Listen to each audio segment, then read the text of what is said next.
Assalamualaikum warahmatullahi wabarakatuh. Perkenalkan, saya Muhammad Aksal Faiz Destian dengan nomor NPM 2210631250019 dari kelas 3A jurusan Sistem Informasi Universitas Singapura Bangsa Karawang. Nah, di sini saya akan menjelaskan ataupun review materi dari mata kuliah Sistem Informasi Akuntansi dan juga Keuangan selama kurang lebih 8 pertemuan. Oke, di sini saya pertama akan mereview tentang pertemuan pertama. Nah, oke. Dari pertemuan pertama ini, yang akan saya bahas adalah yang pertama ada pengertian web, lalu yang kedua ada macam-macam web. Nah, yang ketiga di sini ada pengertian CEVI dan juga pengertian DEVI, lalu ada contoh CEVI dan juga contoh DEVI, lalu ada pengertian blockchain, lalu ada sistem informasi keuangan pada blockchain, dan yang terakhir ada contoh blockchain. Oke, mungkin tanpa berlama-lama lagi, kita lanjut langsung aja ke materi yang pertama, yaitu tentang pengertian web. Nah, web ini secara terminologi adalah kumpulan dari halaman-halaman situs yang biasanya terangkum dalam sebuah domain atau subdomain yang tempatnya berada di dalam World Wide Web atau disingkat menjadi WWW di internet. Nah, sebuah halaman web ini ditulis dalam format HTML atau kepanjangan dari Hypertext Markup Language. Nah, yang dokumennya ini hampir selalu bisa diakses melalui HTTP. Nah, HTTP itu adalah protokol, maksud saya, yang menyampaikan informasi dari server website untuk ditampilkan kepada para pemakai melalui web browser dan juga semua publikasi dari website-website tersebut dapat membentuk sebuah jaringan informasi yang sangat besar. Oke, selanjutnya di sini saya akan menjelaskan tentang dari macam-macam web. Nah, dari web ini yang pertama ada web 1.0. Nah, web 1.0 ini merupakan generasi pertama dari layanan internet berbasis web. Nah, di sini pengguna hanya bisa membaca dan juga mencari serta melihat-lihat informasi yang ada dalam sebuah web tanpa bisa melakukan interaksi lainnya. Mungkin bisa dikatakan pada saat itu tipe web 1.0 ini hanya menggunakan komunikasi satu arah saja. Sehingga pada saat itu web tipe ini seolah-olah berperan sebagai papan pengumuman yang dihadirkan secara digital. Nah, untuk contoh dari web 1.0 ini sangat banyak pastinya, namun yang saya ambil hanya tiga saja. Yang pertama ini ada aol.com maksud saya. Nah, yang kedua ini ada yahoo.com dan yang terakhir ada netscape.com.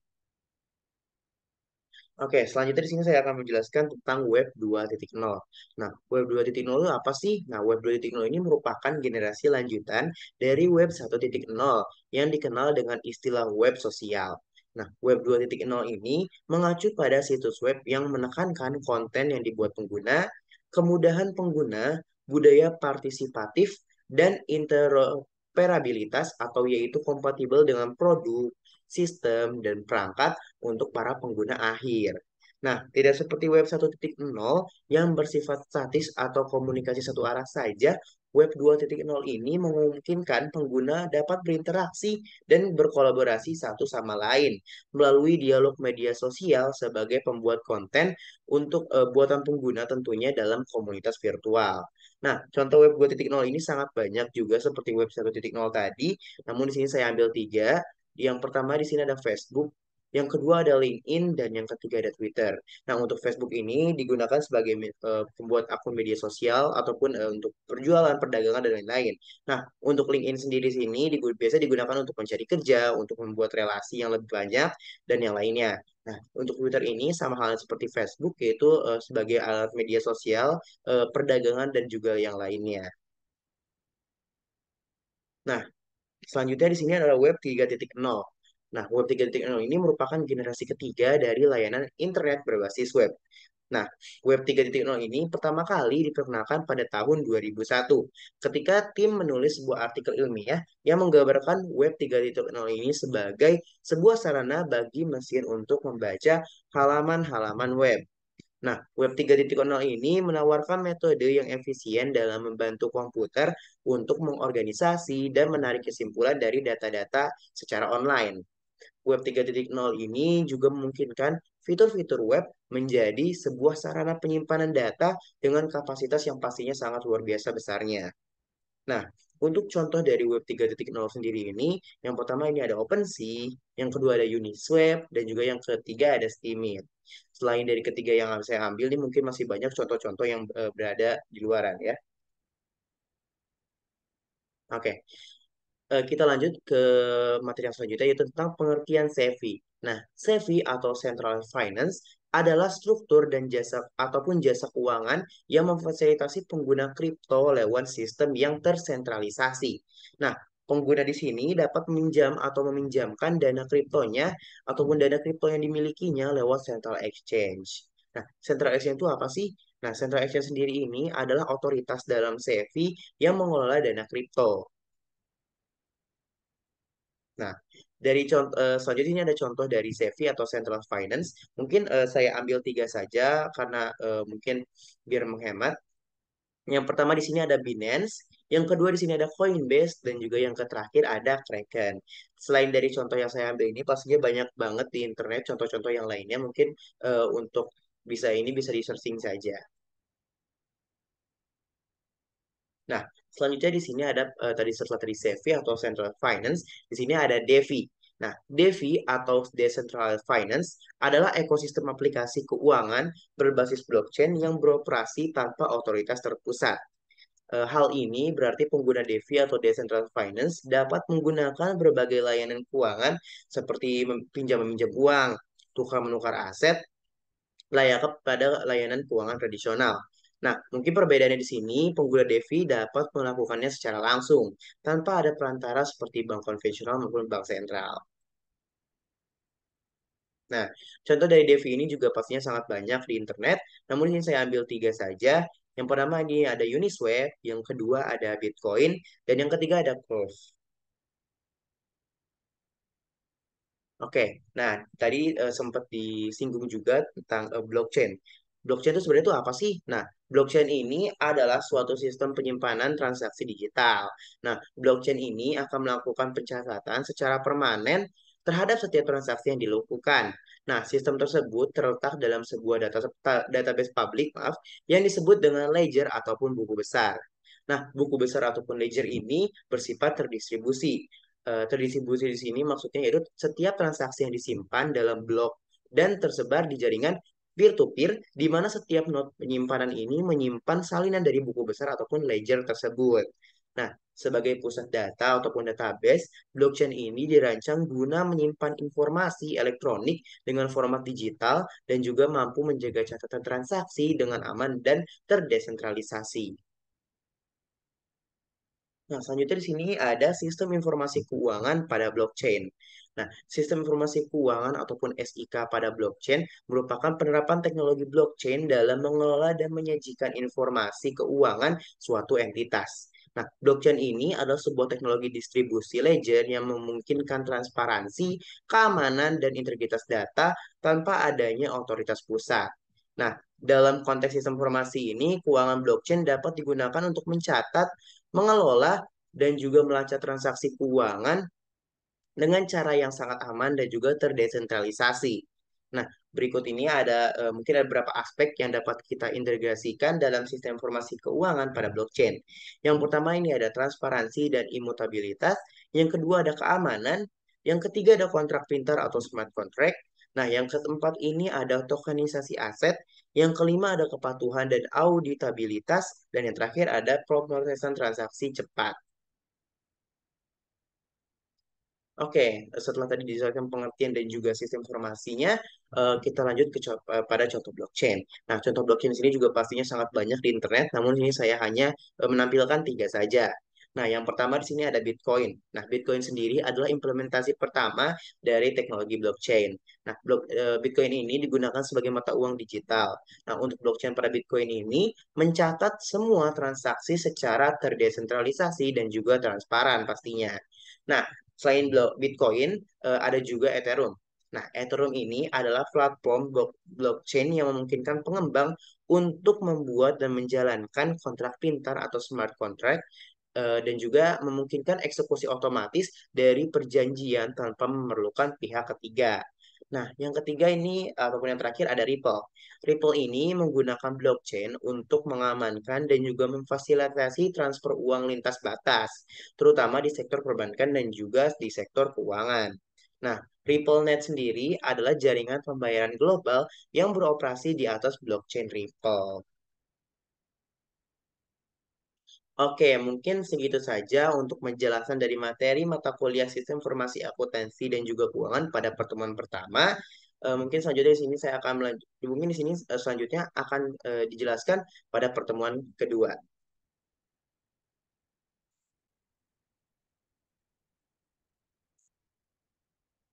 Oke, nah di sini selanjutnya saya akan menjelaskan tentang pertemuan kedua dari mata kuliah Sistem Informasi Akuntansi dan juga Keuangan. Oke, mungkin langsung aja. Kira-kira di pertemuan kedua ini tuh kita bakal bahas apa aja sih? Nah, hal yang akan dibahas pada pertemuan kedua kali ini yaitu tentang pengertian ke uang, lalu ada tentang pembagian jenis uang, lalu ada evolusi dari uang, nah lalu ada pengertian dari uang fiat, lalu ada contoh dari uang fiat, lalu ada pengertian dari foreign exchange, ada juga sistem perbankan, ada juga pengertian pajak, dan juga ada sistem perpajakan di Indonesia, dan yang terakhir ada alur administrasi perpajakan di Indonesia. Oke, kita lanjut aja langsung ke materi yang pertama yaitu tentang pengertian uang. Nah, uang ini adalah suatu benda yang diterima secara umum oleh masyarakat untuk mengukur nilai, menukar, dan melakukan pembayaran atas pembelian barang dan jasa pastinya, dan juga pada waktu yang bersamaan nih bertindak juga si uang ini sebagai alat penimbun kekayaan. Nah, dalam ilmu ekonomi sendiri, uang didefinisikan sebagai sesuatu yang tersedia dan secara umum diterima sebagai alat pembayaran yang bagi pembelian barang-barang dan juga jasa-jasa, serta sebagai kekayaan yang berharga dan juga serta untuk pembayaran utang piutang. Nah, selanjutnya di sini saya akan menjelaskan tentang fungsi dari uang itu sendiri. Nah, uang ini memiliki beberapa fungsi utama atau fungsi penting dalam kegiatan ekonomi, yaitu yang pertama yaitu uang sebagai alat tukar. Nah, uang di sini digunakan sebagai media pertukaran barang dan jasa antar pelaku ekonomi. Nah, yang kedua di sini yaitu uang sebagai satuan hitung. Nah, di sini juga bisa biasa ataupun bisa digunakan sebagai alat untuk mengukur nilai barang ataupun jasa. Nah, selanjutnya di sini uang sebagai penyimpan nilai. Nah, di sini uang bisa digunakan juga sebagai alat untuk menyimpan kekayaan ataupun pendapatan seseorang. Nah, selanjutnya yang terakhir nih uang sebagai alat pembayaran. Nah, selain dari tiga di atas, uang ini juga bisa digunakan sebagai alat untuk membayar utang piutang ataupun kewajiban seorang. Contohnya ini adalah pajak. Nah, selanjutnya di sini saya akan menjelaskan tentang jenis uang. Nah, jenis uang sendiri ini terbagi menjadi dua, yaitu easy money dan juga hard money. Nah, easy money sendiri memiliki ciri-ciri ataupun karakteristik di antara lainnya yaitu yang pertama itu lebih mudah diproduksi. Nah, yang kedua ini adalah tidak stabil nilainya. Dan yang terakhir yaitu adalah nilainya bisa saja menjadi buruk. Oke, nah contoh dari easy money sendiri ini adalah uang fiat. Nah, selain easy money, terdapat juga hard money. Nah, ciri-ciri dari ataupun karakteristik dari hard money ini antara lain, yang pertama yaitu sulit diproduksi ataupun sulit dan mustahil untuk produksi ulang. Nah, juga yang kedua itu lebih stabil nilainya, dan yang terakhir yaitu nilainya tetap selamanya. Nah, contoh dari hard money ini juga banyak, namun sini saya ambil dua yaitu emas dan juga logam mulia. Nah, selanjutnya di sini saya akan menjelaskan tentang evolusi uang. Evolusi uang di sini ada lima. Yang pertama itu adalah barter. Nah, pada tahap awal masyarakat, sistem barter ini digunakan sebagai alat tukar. Nah, sistemnya ini individu menukarkan barang ataupun jasa langsung dengan barang ataupun jasa lainnya, tanpa adanya medium ataupun media pertukaran umum yang ditukarkan. Nah, setelah melewati masa barter, muncullah uang komoditas. Nah, untuk mengatasi keterbatasan dari sistem barter tadi, masyarakat mulai menggunakan barang-barang dengan nilai intrinsik sebagai uang. Nah, contohnya ini ada emas, perak, dan garam, dan komoditas berharga lainnya. Ini digunakan sebagai media atau medium pertukaran karena dari barang-barang tersebut ini memiliki nilai yang diakui oleh masyarakat sekitar. Nah, selanjutnya di sini ada yang ketiga, ada uang kertas. Oke, pada periode tertentu ini masyarakat mulai menggunakan uang kertas sebagai alat pembayaran atas komoditas berharga seperti emas ataupun perak di bank ataupun tempat penyimpanan lainnya. Nah, fungsi ataupun keuntungan dari uang kertas ini memudahkan transaksi dan juga mengurangi kebutuhan untuk membawa komoditas fisik. Nah, yang keempat di sini ada uang logam. Nah, uang logam atau terutamanya koin nih diperkenalkan untuk mengatasi kendala uang kertas yang kurang tahan lama. Nah, logam-logam berharga seperti emas ataupun perak dicetak menjadi koin dan juga dengan nilai tertentu untuk sebagai alat pembayaran pada suatu menukarkan untuk barang ataupun jasa. Nah, yang terakhir sini ada uang elektronik. Nah, pada abad ke-21 nih kita menyaksikan nih selain dari uang kertas ataupun uang koin yang mungkin sudah jarang digunakan karena munculnya uang elektronik. Seperti contohnya itu kartu debit, kartu kredit, e-wallet, mobile bank ataupun digital bank, cryptocurrency, dan juga masih banyak lainnya mobile-mobile payment yang menggunakan sebagai alat pembayaran barang ataupun jasa tanpa adanya bentuk fisik seperti uang kertas maupun uang logam. Nah, selanjutnya tadi pada saat saya menjelaskan tentang jenis-jenis uang pada easy money, contohnya itu tentang uang fiat. Nah, mungkin kita tuh bertanya-tanya uang fiat tuh apa sih kira-kira? Nah, uang fiat sendiri adalah jenis uang yang nilainya ditentukan oleh pemerintah atau otoritas moneter yang menerbitkannya tanpa didukung oleh komoditas fisik seperti emas dan juga perak. Nah, faktor penting yang mempengaruhi nilai uang fiat adalah keputusan dan kebijakan moneter yang dibuat oleh pemerintah ataupun bank sentral. Nah, otoritas moneter ini dapat mempengaruhi kekuatan nilai uang fiat dengan mengatur suku bunga dan juga jumlah uang yang beredar di pasar. Nah, sebagai mata uang yang resmi pada suatu negara, uang fiat ini adalah mata uang yang dapat digunakan untuk membayar pajak contohnya dan juga mungkin hutang-hutang seseorang. Nah, pemerintah ini menjamin kepercayaan masyarakat pada nilai uang fiat sehingga memiliki nilai yang cukup stabil. Oke, mungkin di sini ada beberapa contoh dari uang fiat. Nah, saya ambil tiga. Yang pertama ini ada dolar AS, yang kedua ada rupiah, dan yang terakhir ada mata uang negara, mata uang euro maksud saya. Nah, selanjutnya di sini saya akan menjelaskan tentang foreign exchange. Nah, foreign exchange itu apa sih? Nah, foreign exchange ini atau sering disingkat sebagai falas ataupun forex, yaitu merujuk pada pasar global yang terdesentralisasi untuk perdagangan mata uang. Nah, pasar foreign exchange ini adalah pasar keuangan terbesar dan juga paling liquid di dunia, di mana banyak peserta seperti bank, lembaga keuangan, perusahaan, pemerintah, bahkan trader individu membeli ataupun menjual mata uang. Nah, tujuan utama dari pasar foreign exchange ini adalah untuk memfasilitasi perdagangan dan juga investasi internasional dengan memungkinkan entitas untuk menukar satu mata uang dengan mata uang yang lainnya. Nah, ada beberapa poin penting tentang foreign exchange nih. Yang pertama yaitu tentang pasangan mata uang. Nah, di pasar foreign exchange sendiri ini mata uang diperdagangkan dalam pasangan. Contohnya ini ada euro dengan dolar AS, lalu ada pound sterling dengan yen. Nah, dan masih banyak lainnya deh. Nah, pasangan ini tuh mewakili nilai relatif satu mata uang dibandingkan dengan mata uang yang lainnya. Nah, selanjutnya ini ada kurs valuta. Nah, kurs foreign exchange atau kurs falas ini mewakili nilai satu mata uang dalam istilah mata uang yang lainnya. Nah, kurs foreign exchange atau kurs valuta ini sifatnya fluktuatif terus-menerus berdasarkan berbagai faktor seperti indikator ekonomi, peristiwa geopolitik, dan juga sentimen sentimen pasar. Nah, selanjutnya di sini ada jam perdagangan. Nah, berbeda dengan pasar saham tradisional, pasar foreign exchange ini beroperasi 24 jam sehari dan juga 5 hari seminggu. Kenapa begitu? Karena sifat dari pasar foreign exchange ini sifatnya adalah global, yaitu melintasi pusat-pusat keuangan utama di berbagai zona waktu yang berbeda. Maka dari itu, pasar foreign exchange ini memastikan perdagangan berlangsung secara terus-menerus. Oke, selanjutnya di sini saya akan menjelaskan tentang sistem perbankan.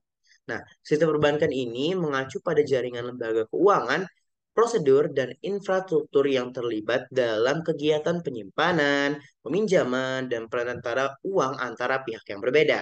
Nah, sistem ini tuh mencakup berbagai entitas, termasuk bank komersial, bank sentral, bank investasi, lembaga keuangan non-bank, pasar keuangan, dan lembaga-lembaga ataupun layanan-layanan yang terkait. Nah, pada dasarnya ini sistem keuangan memiliki beberapa fungsi utama, antara lain yaitu yang pertama ada penerimaan simpanan, yang kedua ada penyediaan kredit, yang ketiga ada perantaraan keuangan, yang keempat ada manajemen risiko, yang kelima ada pemrosesan transaksi, yang keenam ada pengawasan dan regulasi, dan yang terakhir ada fungsi moneter. Oke, selanjutnya di sini saya akan menjelaskan tentang pajak. Karena tadi saya sudah menjelaskan tentang berbagai hal tentang uang, mulai dari apa sih uang itu, evolusi uang tuh kayak gimana, dan juga uang fiat tuh kayak gimana. Nah, di sini saya akan menjelaskan tentang pajak. Nah, untuk pengertiannya sendiri, berdasarkan Kamus Besar Bahasa Indonesia, pengertian pajak itu adalah pungutan wajib. Nah, umumnya pajak ini berupa uang yang harus dibayar oleh penduduk sebagai sebagai sumbangan ataupun pemberian kepada pemerintah negara, dan erat kaitannya ini dengan pendapatan, harga beli barang, dan juga kepemilikan dan hal yang lainnya.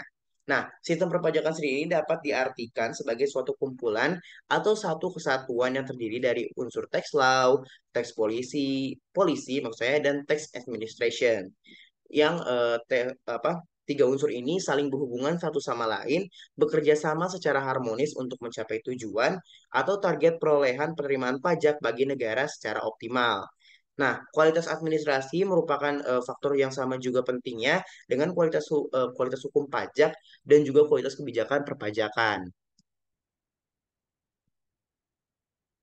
Nah, di sini di Indonesia itu ada tiga jenis sistem pemungutan pajak yang digunakan.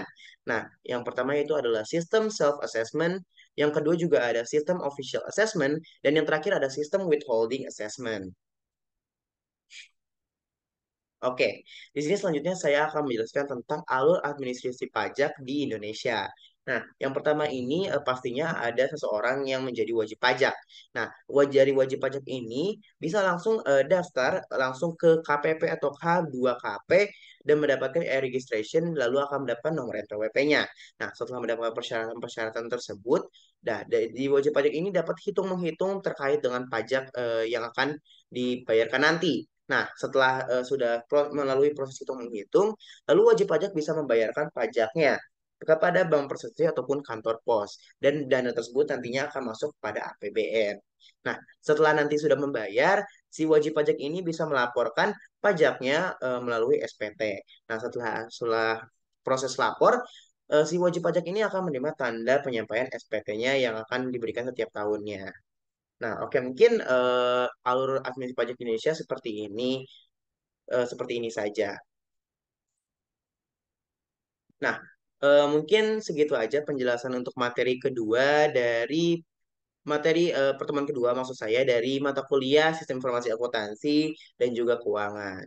Nah, selanjutnya saya akan menjelaskan tentang materi dari pertemuan ketiga mata kuliah Sistem Informasi Akuntansi dan juga Keuangan.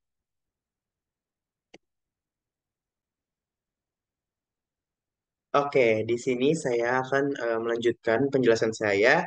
Setelah tadi saya menjelaskan materi dari mata kuliah Sistem Informasi Akuntansi dan Keuangan pada pertemuan satu dan juga pertemuan kedua. Selanjutnya di sini saya akan menjelaskan materi pada Sistem Informasi Akuntansi dan Keuangan ataupun review materi pada pertemuan ketiga.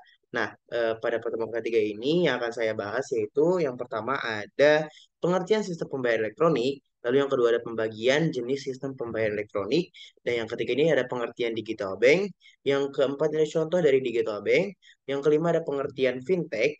Yang keenam ada contoh layanan fintech. Yang kedelapan ada pengertian mobile payment. Yang kesembilan ada contoh dari mobile payment. Yang kesepuluh ada pengertian e-money. Dan yang kesebelas ada contoh dari e-money itu sendiri. Nah, mungkin tanpa berlama-lama, langsung aja nih kita masuk ke materi yang pertama yaitu tentang pengertian dari sistem pembayaran elektronik. Nah, sistem pembayaran elektronik sendiri atau sering disingkat sebagai e-payment adalah metode pembayaran yang menggunakan teknologi elektronik seperti komputer, contohnya ataupun perangkat seluler ataupun kartu kredit. Nah, untuk melakukan transaksi keuangan tanpa perlu uang tunai pastinya. Nah, sistem pembayaran elektronik ini tuh menjadi sebuah alternatif modern untuk pembayaran konvensional tanpa adanya uang kertas ataupun uang koin. Nah, pastinya di dalam sistem pembayaran elektronik ini memiliki kelebihan. Nah, kelebihan dari sistem pembayaran elektronik ini antara lain yaitu yang pertama ada kemudahan dan kepastian transaksi. Nah, yang kedua ini ada aksesibilitas global. Nah, yang ketiga ini ada efisiensi biaya. Nah, yang keempat ini ada keamanan transaksi. Dan yang kelima ini terdapat rekam jejak transaksi. Nah, yang keenam ini juga terdapat peningkatan kecepatan transaksi. Nah, yang ketujuh juga terdapat kemudahan pengelolaan dalam keuangan. Oke, kita lanjut ke pembahasan selanjutnya yaitu tentang jenis sistem pembayaran elektronik. Jenis sistem pembayaran elektronik ini sangat banyak, cuman saya rangkum ke yang umum saja. Nah, yang umum ini yang pertama ada kartu kredit ataupun kartu debit dari bank-bank konvensional maupun bank sentral tentunya. Lalu ada internet banking dan juga digital banking. Lalu ada QR code. Lalu ada e-wallet ataupun dompet elektronik. Lalu ada cryptocurrency, dan yang terakhir ada e-money. Nah, kita lanjut. Nah, tadi kan pada saat contoh dari sistem pembayaran elektronik ini saya menyinggung tentang digital bank. Nah, di sini saya akan bahas lebih lanjut tentang digital bank itu. Nah, pengertian dari digital bank itu sendiri atau disebut juga sebagai dengan bank digital adalah lembaga keuangan yang menyediakan layanan perbankan dan keuangan secara eksklusif atau utamanya itu melalui platform digital. Contohnya itu seperti situs web, aplikasi seluler, ataupun layanan perbankan daring lainnya. Nah, digital bank ini beroperasi tanpa cabang fisik tradisional seperti bank konvensional lainnya dan bertujuan nih untuk memberikan pengalaman perbankan yang efisien, mudah dan juga inovatif tentunya kepada para nasabah-nasabah. Nah, oke. Contoh dari digital bank ini pastinya ada banyak, namun sini saya ambil tiga macam. Yang pertama ini ada Blue by BCA, lalu yang kedua ini ada Bank Jago, dan yang ketiga ada Bank Genius. Mungkin di sini saya akan review satu dari digital bank yaitu Blue by BCA. Sebentar.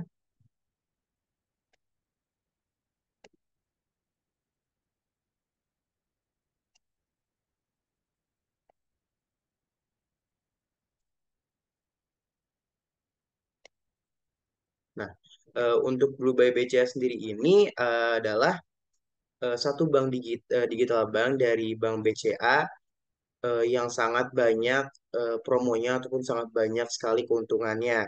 Nah, kategorinya pun sangat banyak di sini. Yang pertama itu ada Blue Account, Blue Saving, Blue Getter, Blue Deposit, dan juga Blue Business. Nah, dalam Blue ini juga dia tuh UI ataupun UX itu sangat memanjakan mata kita karena apa? Karena sudah sangat Gen Z banget kalau menurut saya ya. Nah, untuk tabungannya mungkin kita akan review satu-satu ya. Yang pertamanya adalah Blue Account. Nah, Blue Account sendiri ini adalah rekening utama dari Blue by BCA itu. Nah, dengan Blue Account ini tuh buka rekening itu sangat mudah, terus juga dia tuh koneksinya tuh dari mana saja, dan rekening itu tuh serba bisa ataupun banyak banget nih promonya. Nah, gimana sih cara buat buka dari Blue Account ini? Yang pertama pastinya itu kita harus download aplikasi Blue, lalu siapkan dokumen penting seperti KTP ataupun yang lainnya. Nah, lalu kita tuh bakal isi form terlebih dahulu nih, isi form untuk data-data diri kita. Lalu kita akan verifikasi data lewat video call bersama tim dari Blue ini. Nah, mungkin selanjutnya kita akan review dari Blue Saving. Blue Saving ini tuh adalah pemisahan tabungan dalam satu rekening Blue Account dengan 20 jenis tabungan berbeda yang bisa kita menabung tuh sambil mengatur pos masuk keluar keuangan gitu kan. Nah, cara buka Blue Saving ini tuh yang pertama setelah tadi kita mendaftar akun, kita tuh bisa buka aplikasi Blue lalu swipe ke kanan untuk menemukan Blue Saving. Nah, lalu kita tuh bisa pilih tujuan tabungan kita ini untuk apa sih? Nah, lalu kita tuh bisa juga tulis judul tabungan dan tentuin jumlah awal tabungan kita. Nah, lalu kita tuh bisa juga nih tentuin nominal goal dari tabungan kita sendiri. Habis itu kita bisa nih aktifin fitur auto debit ataupun bisa langsung ketika memang kita ada ketika uang kita masuk ke debit blue kita itu bisa langsung terpotong dan masuk ke blue saving kita seperti itu. Lanjut kita masuk ke Blue Getter. Nah, Blue Getter ini tuh adalah rekening tabungan single account yang dapat dipakai untuk menabung bersama. Nah, ya, jadi di Blue Gather itu kita dapat mengajak nih 40 sampai 49 teman kita untuk nabung bareng di satu rekening nama itu Blue Gather. Nah, cara untuk nabung bersama ini tuh lumayan gampang ya karena cuman 4 step, yaitu yang pertama buka Blue Getter dengan buka aplikasi Blue dan juga swipe kanan untuk temukan ke Blue Getter, lalu tentukan nama rekening dari Blue Getter ini, kita mau nama rekening itu apa sih gitu kan. Nah, lalu kita ngajak teman-teman kita tuh buat nabung bareng, kita bisa ngajak sampai 49 teman kita. Nah, setelah itu tinggal tunggu ajakan kita untuk nabung bersama tuh diterima sama teman-teman kita. Nah, mungkin untuk Blue Deposit itu sudah terlihat dari namanya itu deposit, yaitu untuk deposito jangka panjang. Nah, caranya itu ya sama seperti tadi, buka aplikasi Blue, lalu juga kita bisa masukin nih nama depositnya mau untuk apa dan juga jumlah dananya mau berapa. Dan juga tentukan tenornya kita mau berapa lama. Di sini biasanya antara 1 sampai 12 bulan. Lalu setelah itu selesai deh. Sekarang kita juga udah langsung punya Blue Deposit, bisa juga nabung gitu kan. Nah, selanjutnya ini yang terakhir ada Blue Business. Nah, Blue Business itu tuh sama seperti Blue Account, cuman kita tuh ini buka rekening untuk bisnis kita. Nah, untuk cara bukanya juga kita pilih ke menu account, terus langsung geser aja kanan dan pilih card Blue Business. Nah, lalu tentang kita isi detail tentang bisnis yang kita jalani, lalu masukin PIN dari Blue by BCA kita dan Blue Business kita tuh langsung udah ready. Nah, mungkin segitu aja ya untuk review dari aplikasi Blue by BCA. Kita balik lagi ke penjelasan dari materi.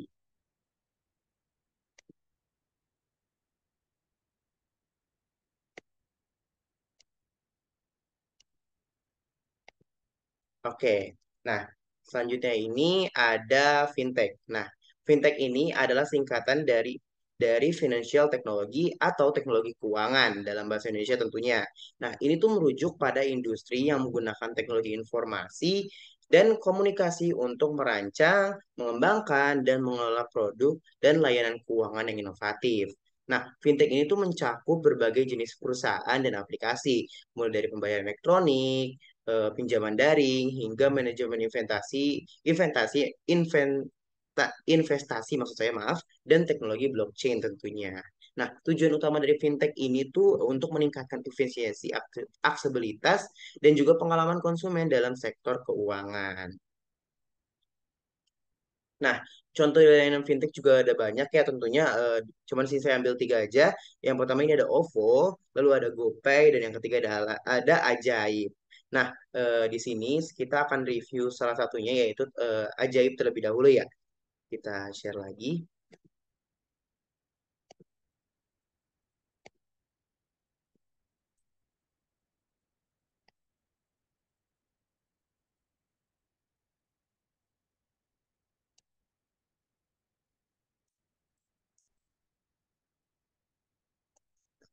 Di sini tuh ada Ajaib ataupun di sini tuh bisa biasa digunakan Ajaib ini tuh biasa digunakan untuk investasi pastinya ya.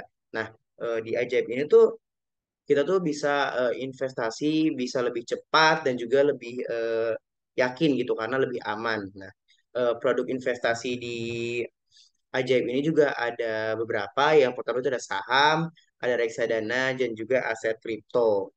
Nah, untuk biaya tersendiri dari Ajaib itu biaya brokernya itu sangat murah ya. Untuk belinya itu di 0,151.513% dan juga untuk jual itu di 0,2513%. Sangat terjangkau juga. Dan juga untuk reksadana sendiri ini tanpa biaya dan juga pastinya kita dapat keuntungannya.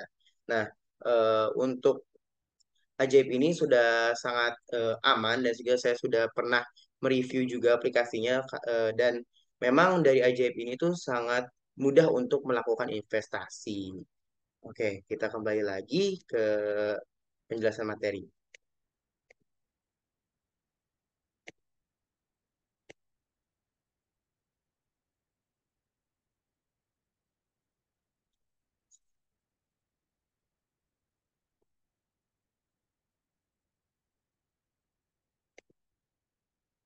Nah, ini kan sudah dijelaskan ya mengenai contoh dari layanan fintech yaitu ada Ajaib. Nah, kita lanjut nih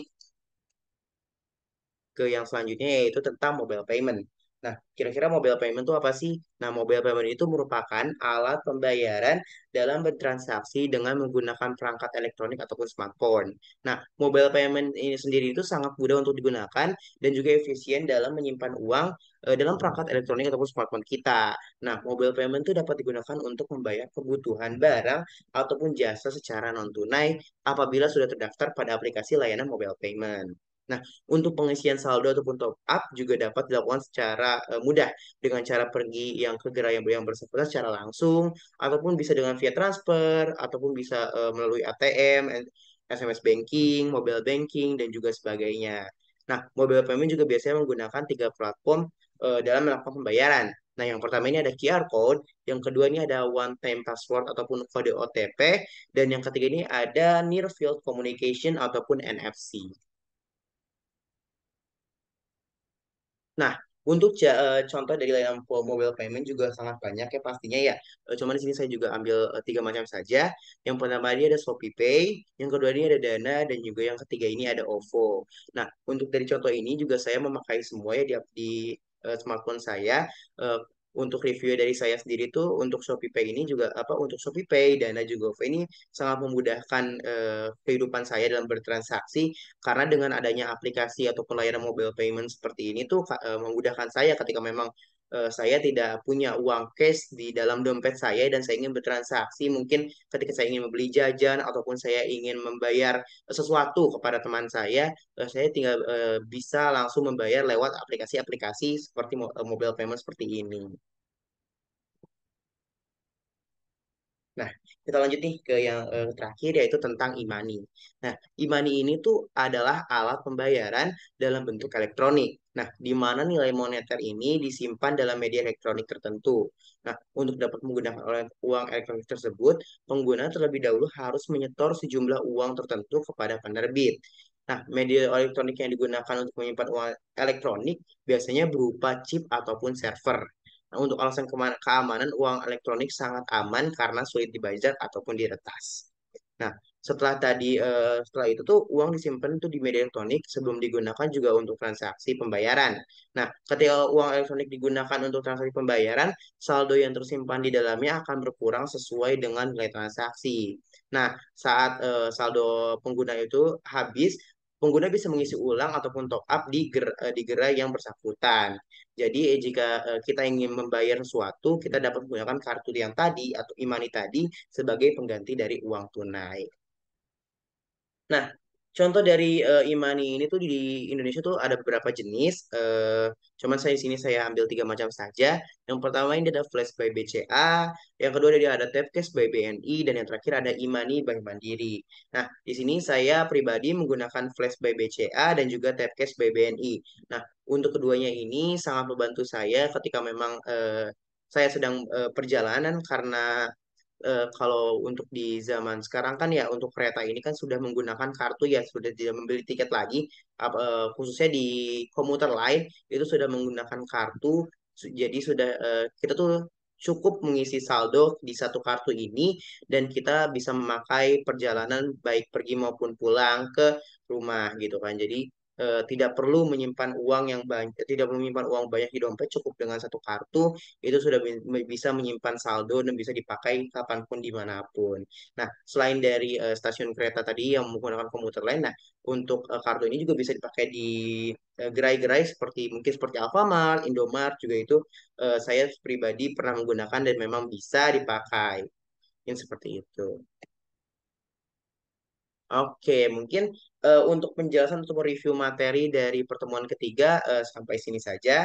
Selanjutnya saya akan menjelaskan materi ataupun review materi dari pertemuan keempat mata kuliah Sistem Informasi Akuntansi dan juga Keuangan.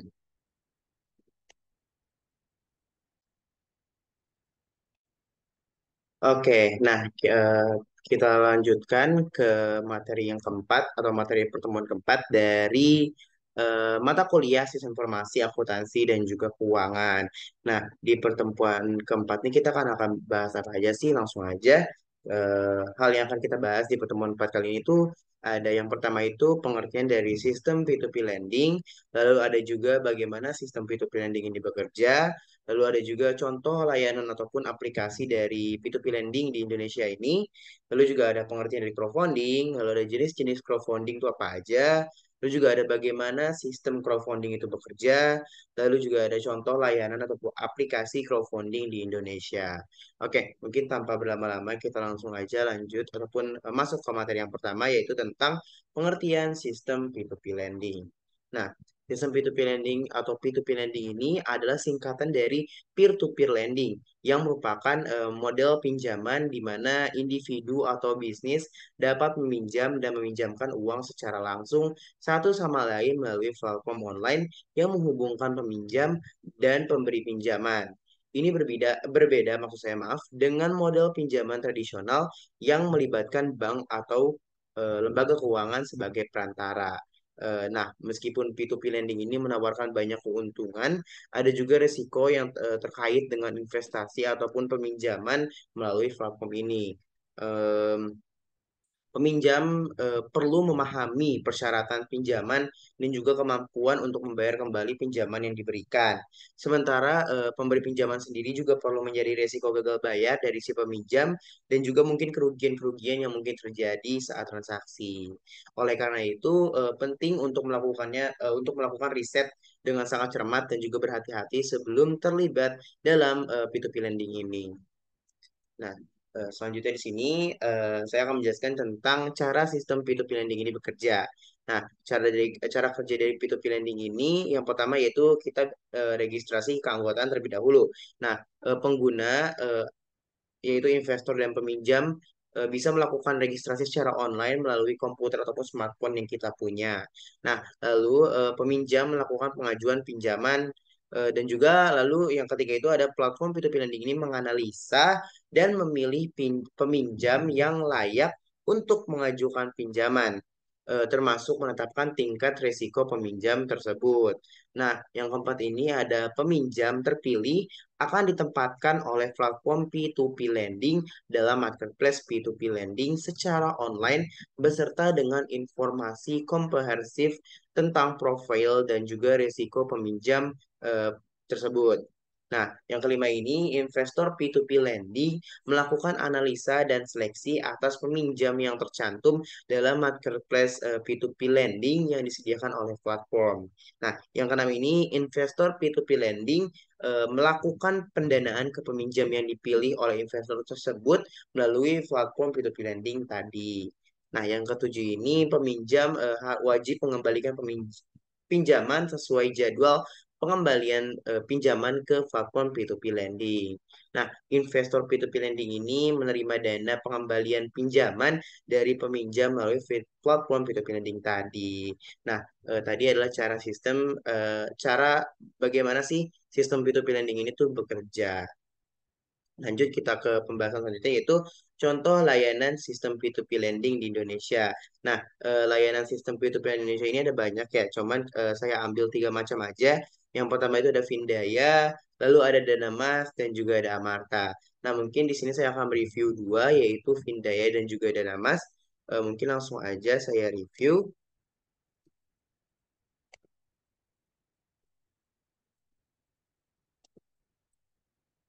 Kita review yang dana mas terlebih dahulu ya. Nah, untuk dana mas sendiri ini tuh kita tuh di sini bakal dapat apa aja sih fiturnya tuh banyak banget, ada lumayan banyak ya. Jadi tuh kita bisa beli pulsa atau kan lain-lain, juga kita bisa dapat diskon atau bisa buka rekening dari Bank Sinarmas. Lalu juga gini, kita di sini tuh bisa beli ataupun jual reksadana dan juga bisa membeli asuransi. Nah, kira-kira gimana sih cara ataupun alur proses bisnis dari Dana Mas ini? Nah, bisa dilihat di yang telah saya share screen atau membagikan. Nah, dari si dana mas ini tuh yang pertama dari si pemodal, kalau dari sudut pandang pemodal itu pemodal ini bisa mendanai peminjam. Nah, si peminjam ini nanti akan membayar pokok bunga kepada pemodal. Nah, fungsi si dana mas ini, nah pemodal ini bisa deposit kepada dana mas, lalu akan mencairkan dana yang tadi yang telah didanai oleh si pemodal kepada peminjam. Nah, sebaliknya dari si sudut pandang si peminjam ini, nah peminjam ini dapat bayar kepada dana mas, dana yang dipinjam dari pemodal, lalu dana mas pemodal bisa tarik si dana ini dari dana mas karena si peminjam sudah membayarnya. Yang seperti itu. Nah, kira-kira keuntungannya tuh apa aja sih bagi pemodal dan peminjam? Nah, bagi pemodal sendiri tuh yang pertama itu dapat menentukan sendiri return atau hasil yang diinginkan dari peminjam. Nah, yang kedua ini dapat memberikan pinjaman dengan jumlah minimal kepada banyak peminjam agar resiko dapat tersebar. Lalu yang ketiga ini adalah laporan transaksi pendanaan dapat dilihat secara lengkap dan mudah dimengerti oleh pemodal tersebut. Nah, yang keempat ini ada bunga pinjaman diterima di muka pada saat mendanai pinjaman untuk pendanaan kepada reseller pulsa. Nah, yang kelima ini ada pengembalian pokok dan bunga secara bulanan. Nah, selanjutnya ini yang terakhir ada dana yang dipinjamkan tercover asuransi hingga 99%. Jadi banyak banget keuntungannya untuk pemodal ini. Lalu juga ada keuntungan sebagai peminjam. Yang pertama itu ada dapat memaksimalkan usaha yang ada. Lalu yang kedua ini ada fleksibel dalam mengatur pengembalian sesuai dengan pendapatan yang diperoleh. Nah, selanjutnya itu adalah proses yang tidak berbelit-belit. Lalu ada kelayakan usaha yang menjadi agunan utama. Lalu ada biaya yang terjangkau dan pencairan kredit yang sangat cepat. Nah, di website Dana ini pun kita bisa mendaftar langsung menjadi pemodal maupun peminjam.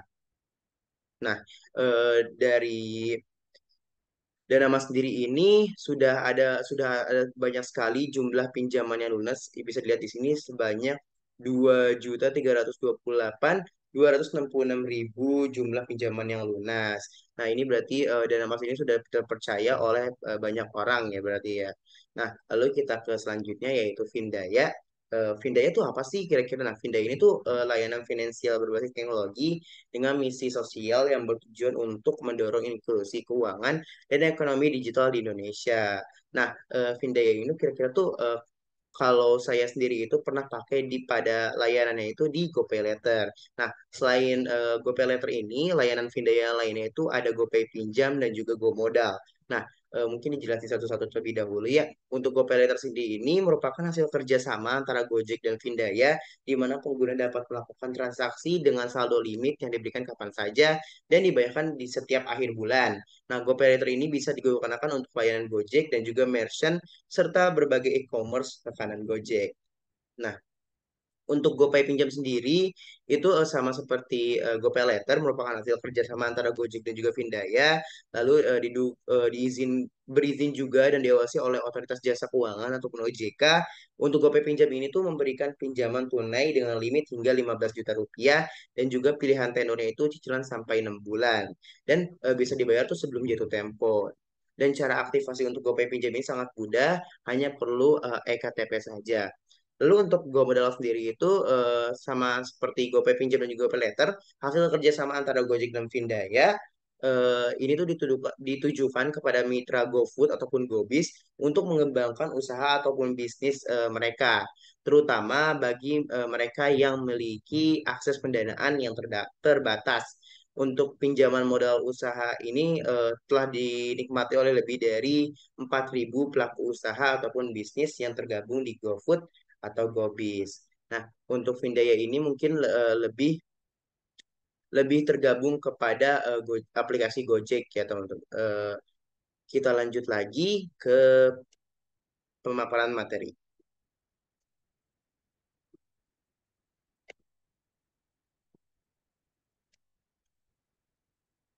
Nah, setelah tadi sudah jelaskan ya contoh-contoh dari sistem P2P lending di Indonesia ini. Nah, kita lanjut ke sistem selanjutnya yaitu sistem crowdfunding.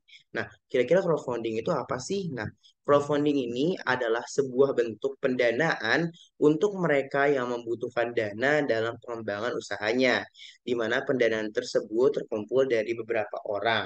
Nah, pendekatan ini tuh memanfaatkan upaya kolektif dari sejumlah individu secara online.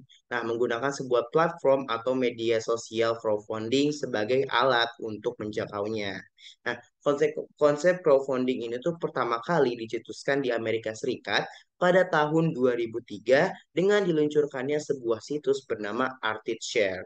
Nah, untuk gimana sih sebelum kita tahu nih cara kerja dari crowdfunding, ada beberapa jenis dari crowdfunding. Yang pertama ini ada equity crowdfunding.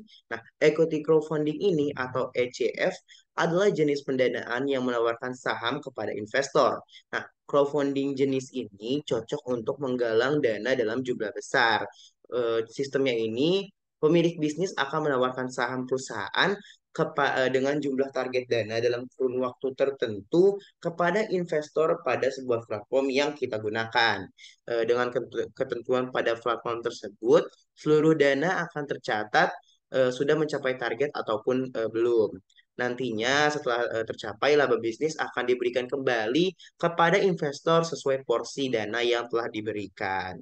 Nah, selain equity crowdfunding, terdapat juga donation crowdfunding. Nah, donation crowdfunding ini adalah jenis crowdfunding yang mengumpulkan dana menggunakan sistem donasi. Nah, umumnya crowdfunding jenis ini tuh digunakan untuk kepentingan sosial, seperti penggalangan dana untuk bencana, penggalangan dana untuk panti sosial, ataupun penggalangan dana untuk masyarakat tidak mampu, dan lain sebagainya. Nah, apabila crowdfunding jenis ini digunakan untuk keperluan bisnis, maka pastikan terlebih dahulu bahwa bisnis kita tuh berkaitan dengan kepentingan orang banyak ataupun kepentingan sosial masyarakat agar mereka ataupun pemodal itu mau berdonasi untuk membantu bisnis kita seperti itu. Nah, selanjutnya nih setelah tadi ada equity crowdfunding dan juga donation crowdfunding, lalu yang ketiga ini ada reward crowdfunding. Nah, reward crowdfunding ini adalah jenis pendanaan yang menggunakan hadiah untuk menarik para investor. Mungkin sekilas crowdfunding jenis ini tuh hampir sama seperti equity crowdfunding. Mungkin perbedaan keduanya adalah pada bentuk keuntungan yang ditawarkan. Nah, pada reward crowdfunding ini tuh reward yang ditawarkan tuh berupa penawaran seperti potongan harga, keanggotaan eksklusif, layanan uji coba gratis, dan lain sebagainya. Dengan adanya keuntungan-keuntungan ataupun reward penawaran tersebut, para investor akan merasa menjadi bagian dari pengembangan awal bisnis tersebut. Nah, yang terakhir nih ada debt crowdfunding. Nah, debt crowdfunding adalah jenis crowdfunding yang hampir sama dengan jasa peminjaman uang. Sistemnya ini adalah dengan melakukan pinjaman uang yang nantinya akan dikembalikan berupa insentif. Nah, sekilas dari debt crowdfunding ini hampir mirip dengan sistem peer-to-peer lending tadi. Nah, bedanya di dalam crowdfunding ini tuh dia tuh memiliki dana yang dapat dari donasi dengan melibatkan pemilik bisnis, pemberi dana, dan juga penyedia platform. Seperti itu. Nah, selanjutnya mungkin kita akan ke gimana sih cara sistem ataupun cara bagaimana sistem crowdfunding itu bekerja. Nah, crowdfunding ini tuh memiliki sebuah pilar, yaitu adanya website ataupun situs untuk akses dan juga tentunya pemilik modal. Nah, usaha ataupun bisnis yang dimiliki nantinya akan didaftarkan ke dalam sebuah website tersebut dan nantinya akan ditampilkan agar para pemberi dana ataupun pemodal dapat menanamkan dananya sekaligus membantu pengembangan usaha yang kita miliki. Nah, cara kerja dari crowdfunding ini adalah sebagai berikut. Yang pertama ini kita bisa membuat proposal usaha agar lebih menarik. Nah, peminjam dapat menyiapkan proposal usaha yang menarik, interaktif, dan juga lebih informatif pastinya dalam pengajuannya. Hal ini tuh agar informasi yang diberikan dapat diterima dengan baik untuk mereka para pemodal yang ingin menanamkan dananya pada usaha ataupun bisnis kita. Informasi yang diberikan juga harusnya pastinya lengkap ya. Mungkin mulai dari jenis usaha kita, proses manajemennya itu kayak bagaimana, dan juga proses pemasarannya itu seperti apa, hingga tujuan utama kita dari bisnis yang dijalani sama kita tuh apa sih gitu. Nah, lalu yang kedua ini ada mendaftarkan ke platform crowdfunding. Nah, apabila proposal yang dibuat sudah baik dan juga cukup, maka langkah selanjutnya yaitu peminjam dapat mencari platform crowdfunding yang terpercaya dan memiliki regulasi yang resmi agar segala proses transaksi yang dilakukan lebih aman. Nah, yang terakhir ini adalah memantau perkembangan dari proposal yang telah diajukan. Nah, setelah memilih platform dan juga unggah proposal usaha yang sudah dibuat, dan juga setelah mengunggahnya itu kita jangan lupa untuk terus memantau perkembangan dari proses funding tersebut. Apabila nantinya ada pertanyaan yang diajukan dari pemilik modal ataupun pemberi dana terkait usaha kita ataupun bisnis kita, kita ini dapat memberikan jawaban yang singkat, padat, dan juga jelas yang nantinya akan dimengerti oleh para pemberi dana tersebut.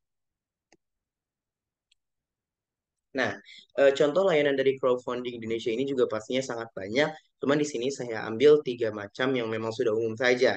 Yang pertama di sini ada Bizhair, yang kedua ada Santara, dan yang ketiga ada kitabisa.com. Nah, di sini saya akan mereview beberapa dari layanan crowdfunding Indonesia ini. Sebentar.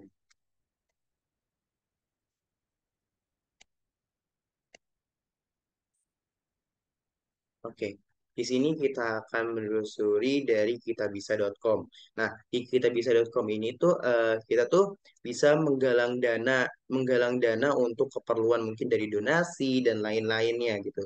Nah, untuk donasinya tuh kita di sini tuh bisa donasi medis dan juga donasi non medis. Untuk donasi medis juga bisa dilihat di sini seperti untuk keperluan urgen untuk medis-medis yang mungkin mereka yang membutuhkan gitu. Nah, untuk membeli sendiri itu untuk keperluan bisnis pun bisa, akan tapi bisnis-bisnis tertentu saja. Nah, gimana sih untuk syarat dan ketentuannya? Nah, syarat ketentuan dari kita bisa ini tuh eh, syarat ketentuan dari penggalang dana terlebih dahulu ya. Nah, untuk penggalang dana itu kita tuh harus melakukan hal-hal secara mandiri saat menggunakan layanan, mungkin mulai dari pembuatan akun, dan juga pembuatan penggalangan dana, pencairan donasi, dan juga melakukan donasi kepada penerima manfaat ataupun yang lainnya gitu kan. Nah, eh, untuk penggalangan dana sendiri itu kita bisa lakukan sedemikian rupa di kitabisa.com ini. Seperti itu. Nah, mungkin kita langsung ke selanjutnya yaitu Santara. Nah, untuk Santara ini sendiri, eh, ini adalah kalau tadi di kitabisa.com ini dia lebih ke based donation crowdfunding. Nah, kalau Santara ini lebih ke seperti yang tadi pada pada jenis crowdfunding itu ada namanya equity crowdfunding atau lebih ke bisnis untuk bisnis crowdfundingnya ya. Nah, platform Santara ini tuh adalah platform equity crowdfunding pertama yang berizin dan diawasi Otoritas Jasa Keuangan ataupun OJK. Nah, di sini tuh kita bisa mulai investasi kepada para UMKM ataupun kita bisa daftarkan bisnis kita untuk didanai oleh para investor. Nah, kira-kira emang sudah berapa banyak sih di Santara ini? Nah, kita mungkin lihat ke testimoninya aja ya. Nah, testimoni itu sudah sangat banyak, sudah sangat dari Santara ini itu sudah banyak, mulai dari investor maupun yang lain itu sudah sangat beragam gitu testimoninya.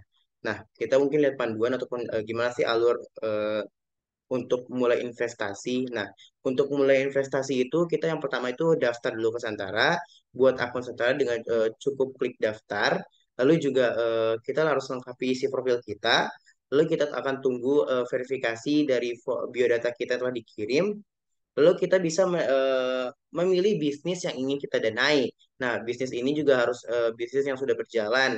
gitu kan, biar lebih cepat untungnya dan lebih kecil juga resikonya. Nah, kita juga bisa masukkan nilai investasi yang kita inginkan, nominalnya kita ingin berapa berapa persen gitu. Nah,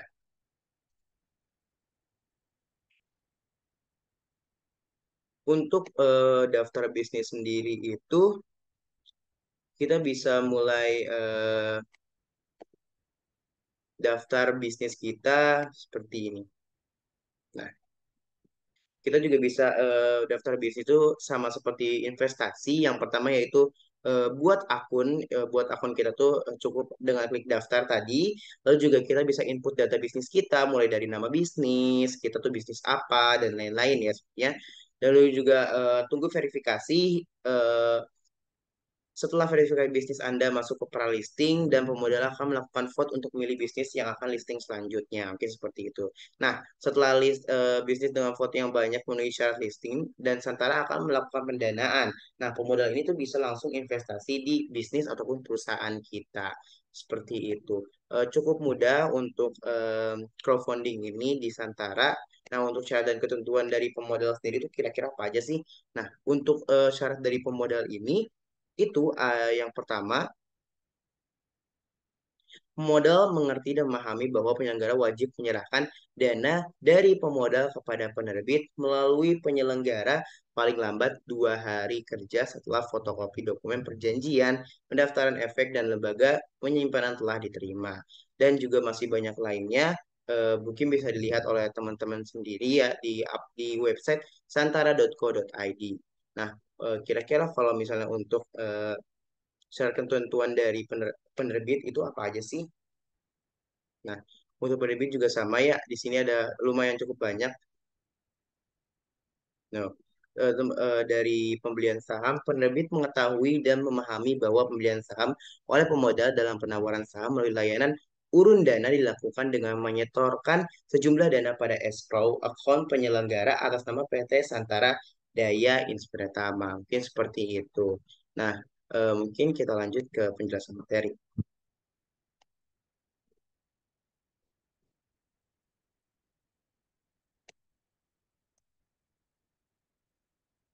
Nah, mungkin tadi telah dijelaskan ya oleh saya yaitu tentang contoh dari layanan crowdfunding Indonesia yaitu ada Santara dan juga kitabisa.com. Dan pastinya masih banyak lagi layanan-layanan crowdfunding maupun layanan-layanan sistem P2P lending di Indonesia ini. Dan pastinya dari layanan sistem P2P lending maupun layanan sistem crowdfunding ini sangat memudahkan kita untuk bertransaksi ataupun yang membutuhkan modal untuk bisnis ataupun usaha kita. Oke, nah untuk pertemuan 4 mungkin penjelasannya seperti itu saja. Kita akan lanjut kepada penjelasan dari pertemuan kelima materi dari mata kuliah Sistem Informasi Akuntansi dan juga Keuangan.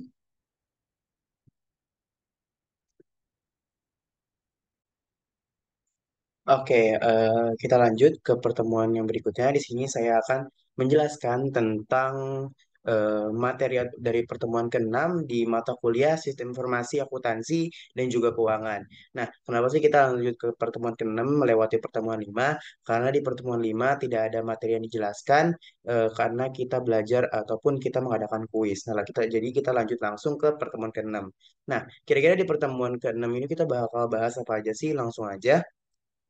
Di pertemuan di 6 kali ini, hal yang akan kita bahas itu yang pertama ini ada pengertian investasi, yang kedua ada macam-macam investasi, yang kedua ada yang ketiga maaf maksud saya ada klasifikasi tingkat resiko pada investasi, dan yang selanjutnya ada pengertian deposito, selanjutnya ada macam-macam deposito, selanjutnya ada contoh layanan ataupun aplikasi deposito di Indonesia, lalu ada pengertian e-gold ataupun emas digital, lalu juga ada contoh layanan ataupun aplikasi emas digital di Indonesia.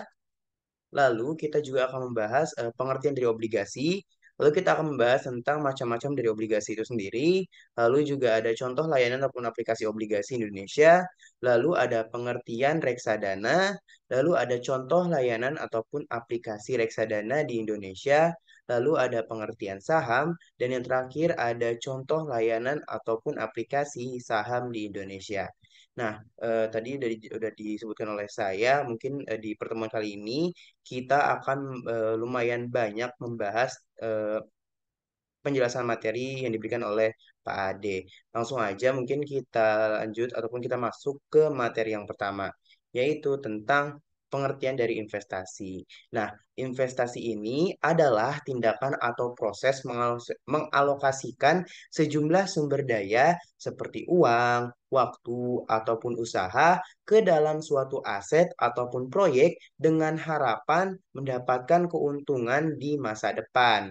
Nah, tujuan utama dari investasi ini adalah untuk menghasilkan imbal hasil ataupun timbal balik ataupun pendapatan yang lebih besar dari jumlah sumber daya yang dimasukkan ataupun diinvestasikan.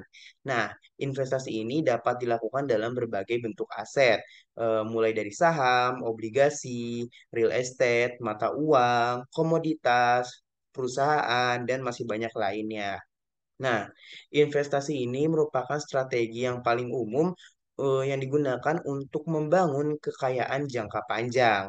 Nah, investasi ini tuh merencanakan masa pensiun juga ataupun mencapai tujuan keuangan lainnya. Nah, namun penting juga nih untuk diingat bahwa semua investasi melibatkan resiko dan hasilnya juga tidak selalu dapat terjamin mulus. Oke, kita lanjut ke macam-macam dari investasi. Nah, terdapat berbagai jenis investasi yang dapat kita pertimbangkan. Dari masing-masing investasi ini memiliki karakteristik dan resiko yang berbeda-beda. Nah, berikut di bawah ini juga ada beberapa yang sudah saya ambil dan saya rangkum jenis investasi secara singkat. Nah, oke, yang pertama ini ada saham. Saham sendiri adalah kepemilikan dalam suatu perusahaan. Nah, investor ini yang membeli saham memiliki hak atas potensi keuntungan dari kenaikan harga saham dan dividen. Namun, saham juga bisa mengalami fluktuasi harga yang signifikan.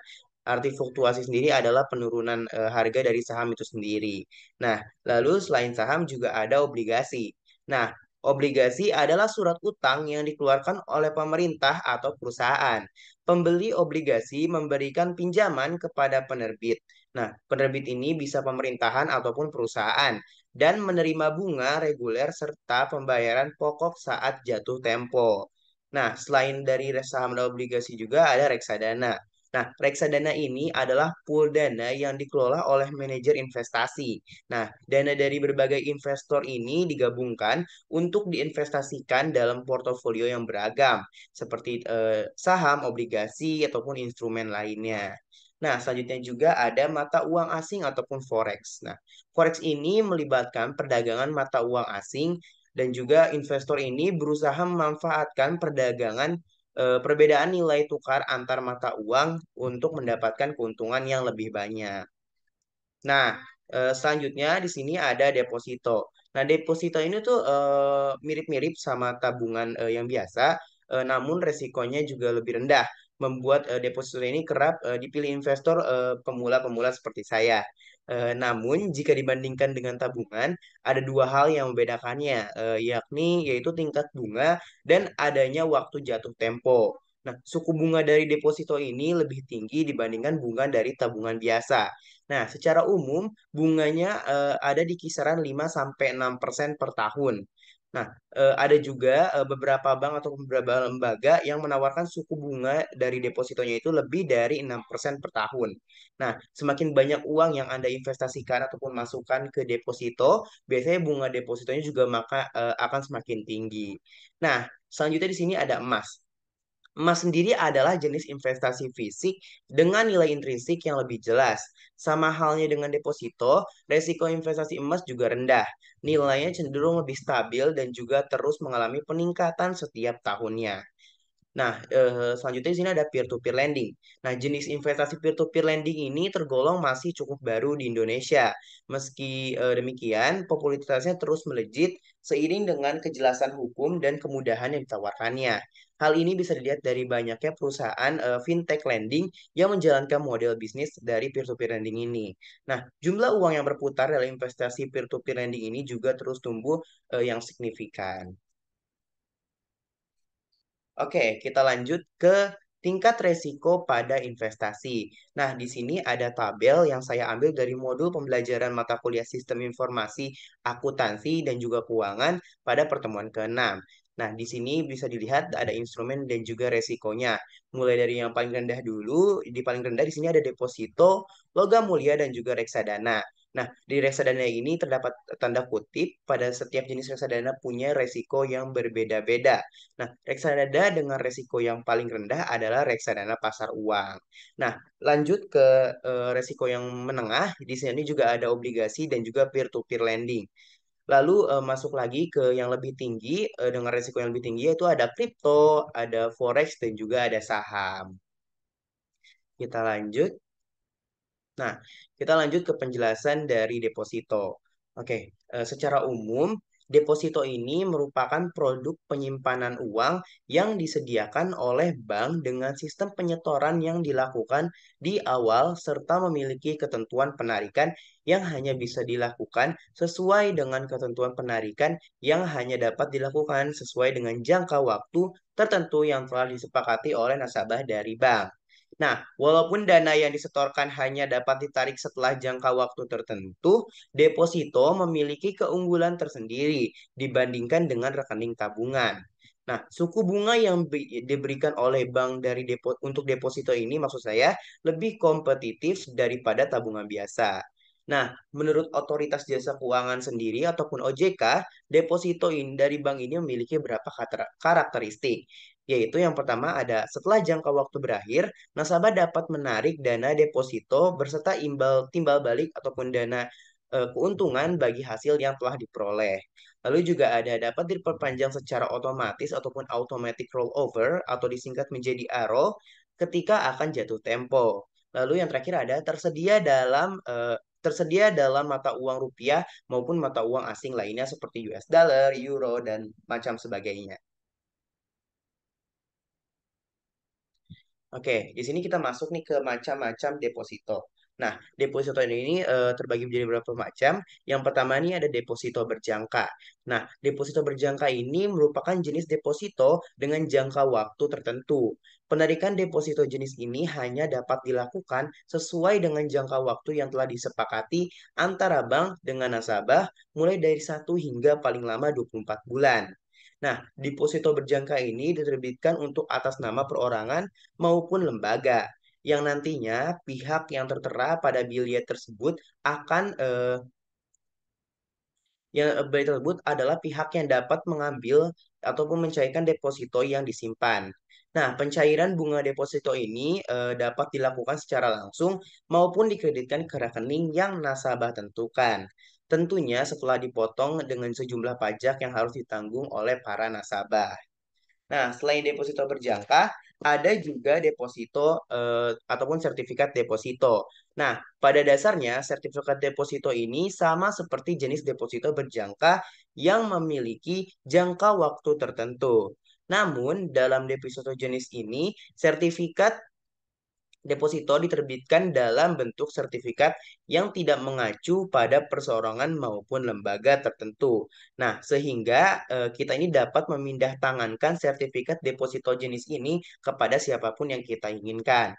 Nah, dalam pencairan bunganya pun pada deposito jenis ini dapat dilakukan di muka dan juga setiap bulan ataupun saat jatuh tempo. Oke, kita lanjut. Di sini ada macam-macam deposito. Eh, yang selanjutnya ada deposito on call.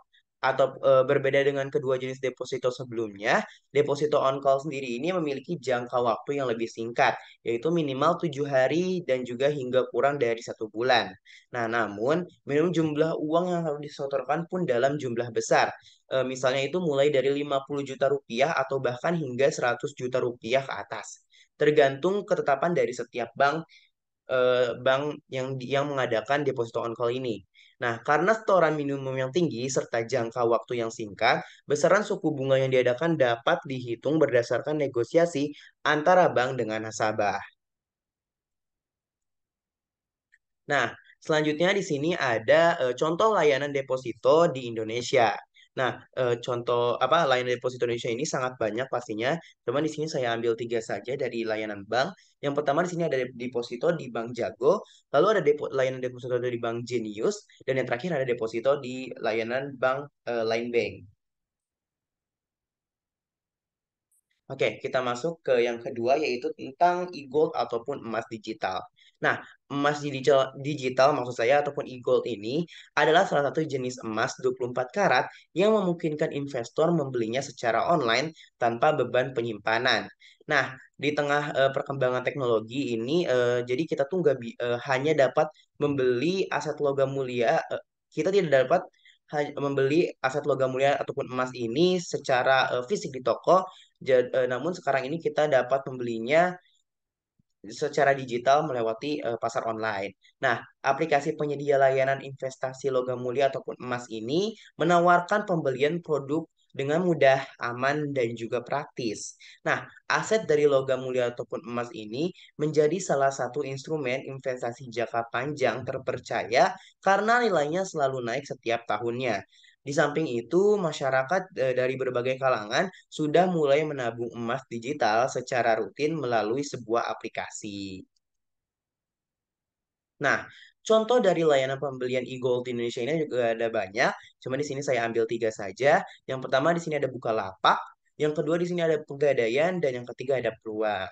Oke, mungkin langsung kita review aja ya dari layanan pembelian e-gold ini.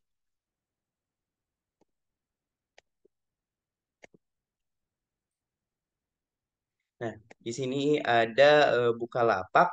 Nah, di Bukalapak ini kita bisa beli emas mulai dari 0,001 gram.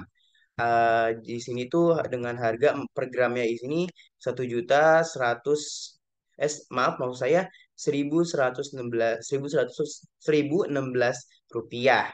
Nah, jika kita lihat di sini juga terdapat grafik perubahan harga beli emas dari perubahan harga 7 hari, 1 bulan, 3 bulan, 1 tahun, dan juga 5 tahun.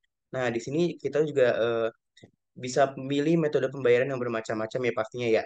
Nah, di sini terdapat transfer virtual account, Dana, ada juga yang lain-lainnya gitu. Nah, selain dari Bukalapak, kalau di Pegadaian sendiri untuk e-gold ini atau itu konsepnya seperti tabungan emas. Nah, untuk tabungan emas sendiri ini kita bisa mulai dari 0,01 gram. Nah, untuk tabungan emas sendiri ini, penggadaian itu sistemnya seperti tabungan biasa, namun kita seperti menabung emas seperti itu. Kita kembali ke penyampaian materi.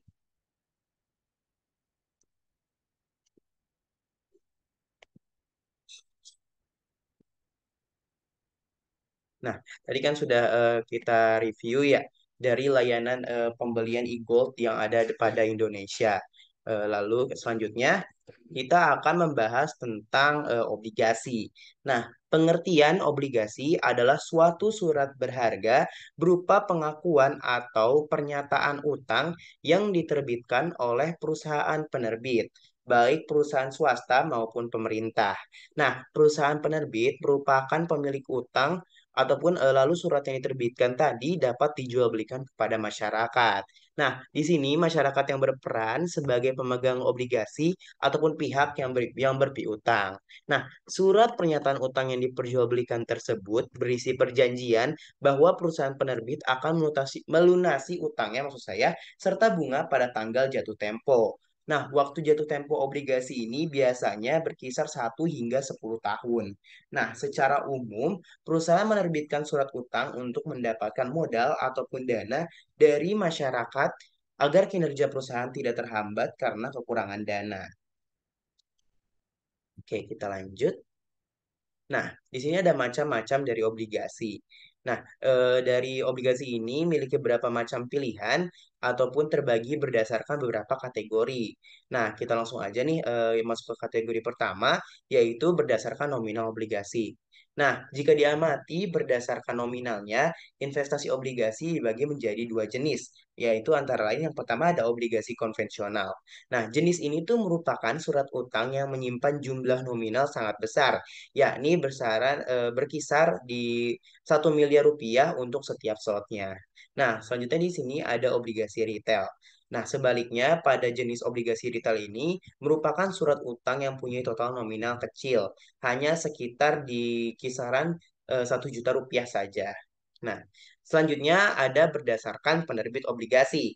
Nah, apabila ditilik dari penerbitnya, investasi obligasi terbagi menjadi tiga, yaitu yang pertama ada corporate bond maksud saya, ataupun surat obligasi obligasi jenis ini diterbitkan oleh perusahaan seperti pemerintah ataupun BUMN serta perusahaan swasta dengan rentan waktu 1 tahun. Nah, selanjutnya di sini ada government bonds. Nah, surat obligasi jenis ini dikeluarkan oleh pemerintah. Surat pertama ini diterbitkan oleh Indonesia pada bulan Agustus tahun 2006. Nah, contoh obligasi dari government bond ini ada empat, yaitu obligasi negara retail Indonesia ataupun ORI, sukuk retail, saving bond retail, serta sukuk tabungan. Nah, lalu di sini ada municipal bonds. Surat obligasi jenis ini diterbitkan pemerintah daerah sebagai modal program pembangunan yang berhubungan dengan kepentingan publik. Oke, selanjutnya di sini ada berdasarkan sistem pembayaran bunga obligasi. Nah, contoh surat obligasi berdasarkan pembayaran bunga dibagi menjadi empat, yaitu yang pertama ada zero coupon bond. Zero coupon bond sendiri ini adalah ragam surat utang tanpa nilai kupon, sehingga tidak ada yang dilunasi secara berkala. Untuk secara umumnya sendiri, investor yang berinvestasi pada jenis ini akan mendapat keuntungan dari selisih harga jual eh, dis diskonto serta harga awal surat saat jual beli. Nah, lalu di sini ada obligasi kupon. Obligasi kupon ini adalah surat utang yang membayar kupon ataupun bunga secara berkala hingga masa akhirnya habis. Nah, lalu di sini ada obligasi fixed coupon ataupun kupon tetap. Obligasi kupon tetap sendiri adalah surat utang yang dapat membayarkan bunga ataupun kupon secara berkala dan jumlahnya tetap hingga jatuh tempo. Nah, yang terakhir dari berdasarkan sistem pembayaran bunga obligasi ini ada obligasi floating coupon ataupun kupon mengambang. Nah, jenis ini memberikan kesempatan pada para investor untuk mendapatkan bunga ataupun kupon dengan jumlah yang berubah-ubah dari waktu ke waktu. Nah, selanjutnya ini ada berdasarkan imbal hasil yang didapatkan. Nah, jika berdasarkan penilaian obligasi atau hasil keuntungan yang didapatkan, memegang surat utang, jenisnya terbagi menjadi dua, yaitu yang pertama ada konvensional, ataupun jenis surat utang ini menggunakan sistem bunga ataupun kupon yang dibayarkan secara berkala hingga jatuh tempo. Selanjutnya yang kedua ini ada obligasi syariah ataupun sukuk. Nah, jika memilih investasi pada obligasi syariah, kita ini dapat menggunakan sistem bagi hasil ataupun nisbah untuk mendapatkan keuntungan. Jadi, setiap pengolahan dana menerapkan prinsip syariah Islam sehingga tidak dapat ataupun tidak terdapat pada obligasi ini unsur riba. Oke, kita lanjut. Nah, ada banyak selanjutnya kita akan ini melihat contoh layanan dari obligasi di Indonesia. Di sini saya ambil tiga, yaitu yang pertama ada Bibit, yang kedua ada Digibank, dan juga ada obligasi pada sistem perbankan yaitu pada Livin by Mandiri. Nah, langsung aja nih kita review salah satunya yaitu pada Bibit.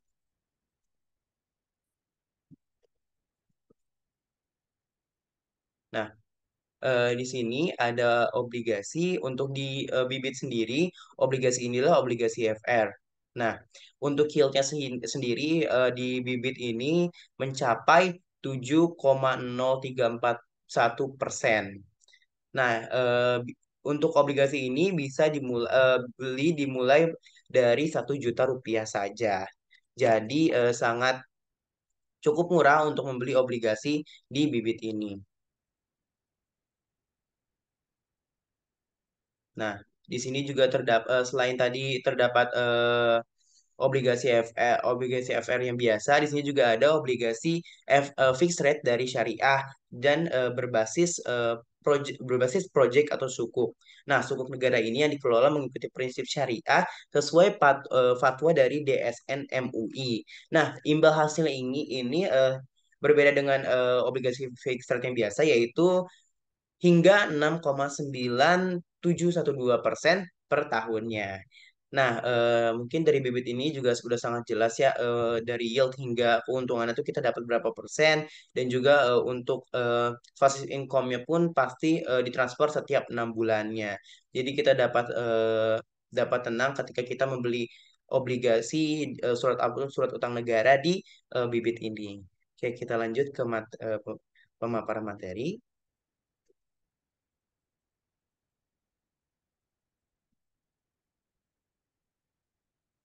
Nah, setelah dari layanan obligasi Indonesia ini, kita akan masuk menjelaskan tentang reksadana.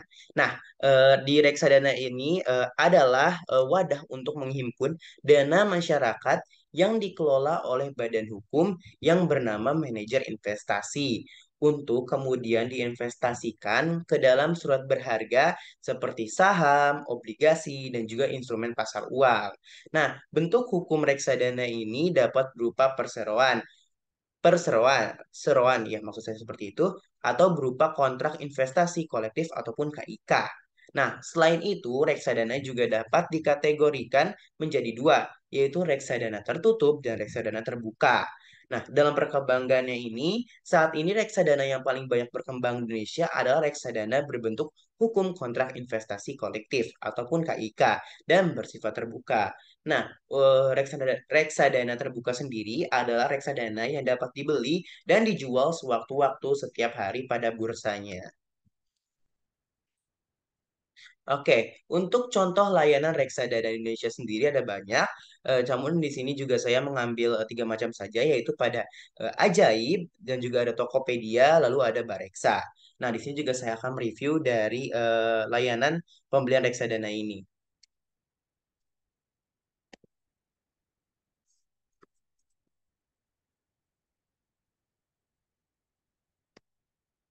Nah, pada layanan reksadana di Tokopedia sendiri, kita bisa membeli reksadana itu di bagian keuangan.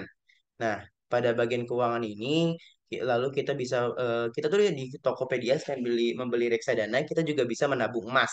Sama seperti tadi, yaitu pada Bukalapak dan juga pada Pegadaian. Nah, kita buka reksadananya di sini.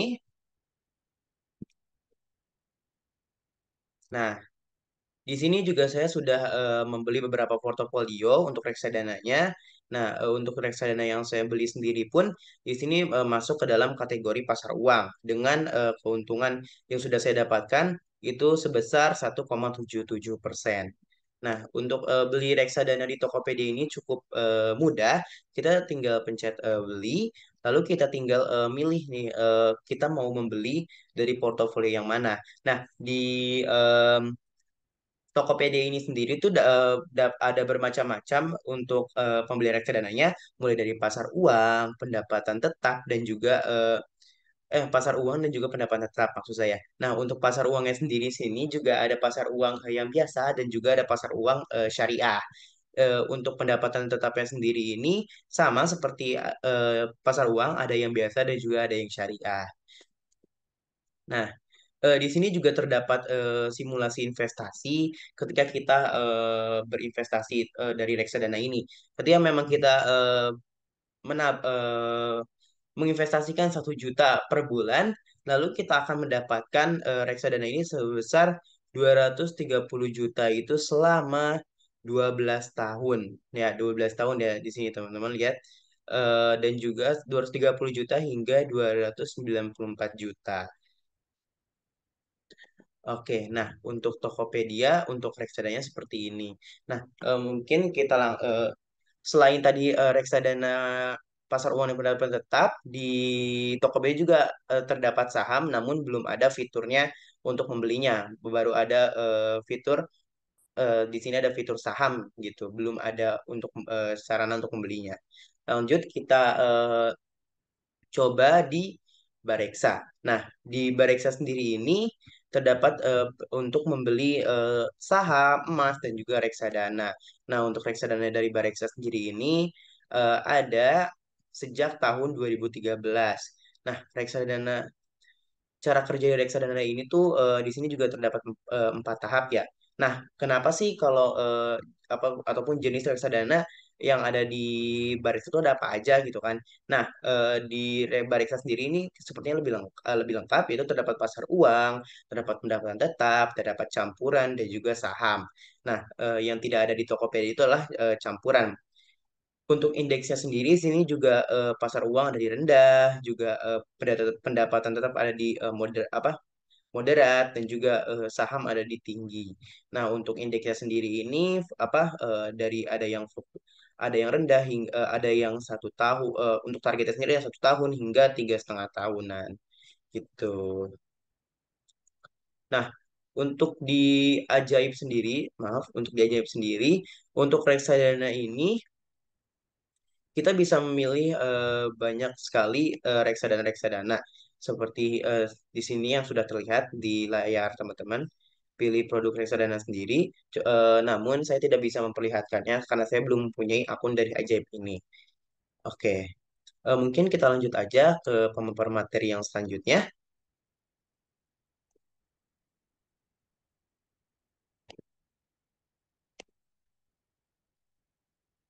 Oke, nah, selain dari reksadana, yang terakhir ini ada saham.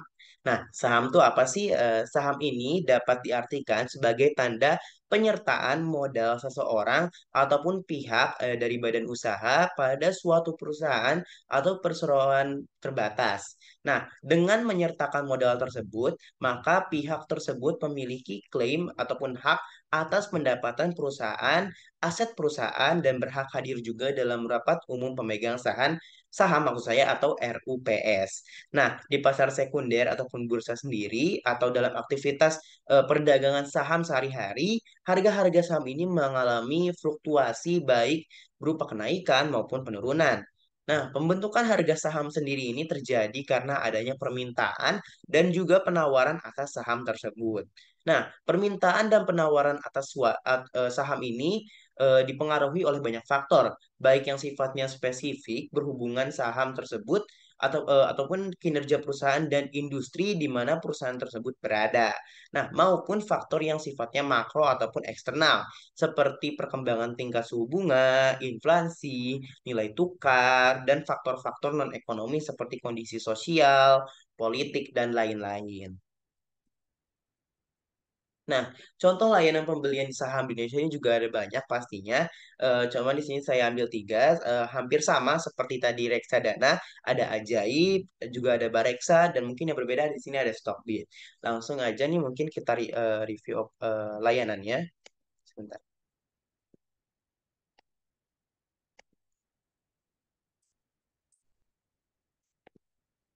Oke, nah di sini untuk di Ajaib sendiri, untuk saham itu ada di sini. Nah, di sini juga kita di sorry, di Ajaib ini terdapat lebih dari 600 saham yang dapat kita beli dan juga pastinya bermacam-macam saham yang kita inginkan untuk dibeli. Lalu juga di sini terdapat untuk Bareksa ini produknya saham. Yaitu, di sini juga kenapa sih kenapa kita harus di Bareksa saham? Karena menurut Bareksa sendiri di Bareksa ini terdapat kelebihan mulai dari all in one, mulai dari daftarnya itu mudah, transaksinya cepat dan juga stabil. Nah, juga terdapat analisa untuk semua investor, jadi mulai dari yang pemula, menengah hingga yang mahir untuk berinvestasi. Nah, lalu juga ada biaya transaksi yang kompetitif. Nah, biaya transaksi yang bersaing ini juga lengkap dengan promo-promo untuk mendukung transaksi kita pada Bareksa saham ini. Nah, untuk Bareksa saham ini juga mungkin sangat lengkap ya, sangat bersaing. Lalu juga di sini ada Stockbit. Mungkin kita langsung search aja ya Stockbit. Nah, untuk Stockbit sendiri ini, nah, untuk saham Stockbit ini di sini sangat fee-nya itu sangat rendah ataupun biaya komisi itu sangat rendah. Itu fee belinya sendiri di 0,15% dan fee jualnya sendiri di 0,25%. Nah, di sini tuh untuk daftar untuk berinvestasi di Stockbit ini 100% online tanpa minimum depositnya. Nah, untuk keuntungan dari Stockbit ini tuh ada mendapatkan ide investasi yang lebih baik dan juga informasi yang tersebar itu lebih cepat dan juga investasi itu jadi lebih seru karena di sini tuh terdapat teman-teman ataupun komunitas dari Stockbit ini. Nah, untuk bertransaksi pun hanya 3 langkah saja nih. Tinggal kita swipe dan juga order dari saham yang kita inginkan dan juga kita membayarnya. Nah, itu sudah selesai seperti itu. Nah, untuk investasi saham sendiri di Stockbit itu seperti ini. Nah, untuk investingnya pun seperti ini. Grafik perbandingannya pun bisa dilihat ya untuk apa investasi di sini tuh seperti apa. Nah, untuk fiturnya itu sendiri itu di sini lumayan lengkap, mulai dari ada platform charting modern, screener, data finansial yang lengkap, dan juga PE Standard Deviation Band. Nah, mungkin seperti itu ya untuk dari Stockbit ini. Kita lanjut ke pemaparan materi.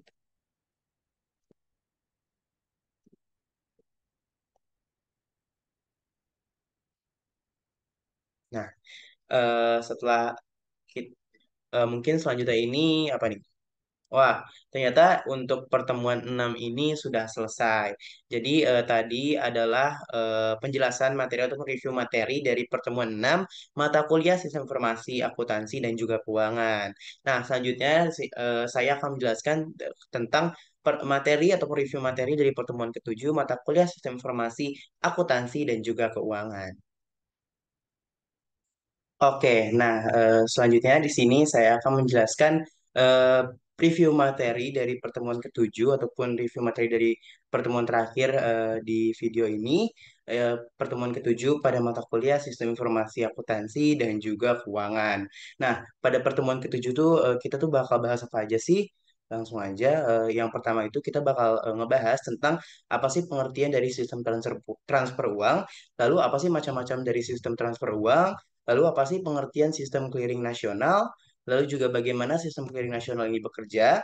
Lalu ada contoh penggunaan sistem clearing nasional. Lalu ada pengertian BIRTGS. Lalu juga ada bagaimana sih BIRTGS ini bekerja? Lalu juga ada pengertian real time transfer. Lalu ada juga bagaimana real time transfer ini bekerja. Lalu ada contoh penggunaan real time transfer.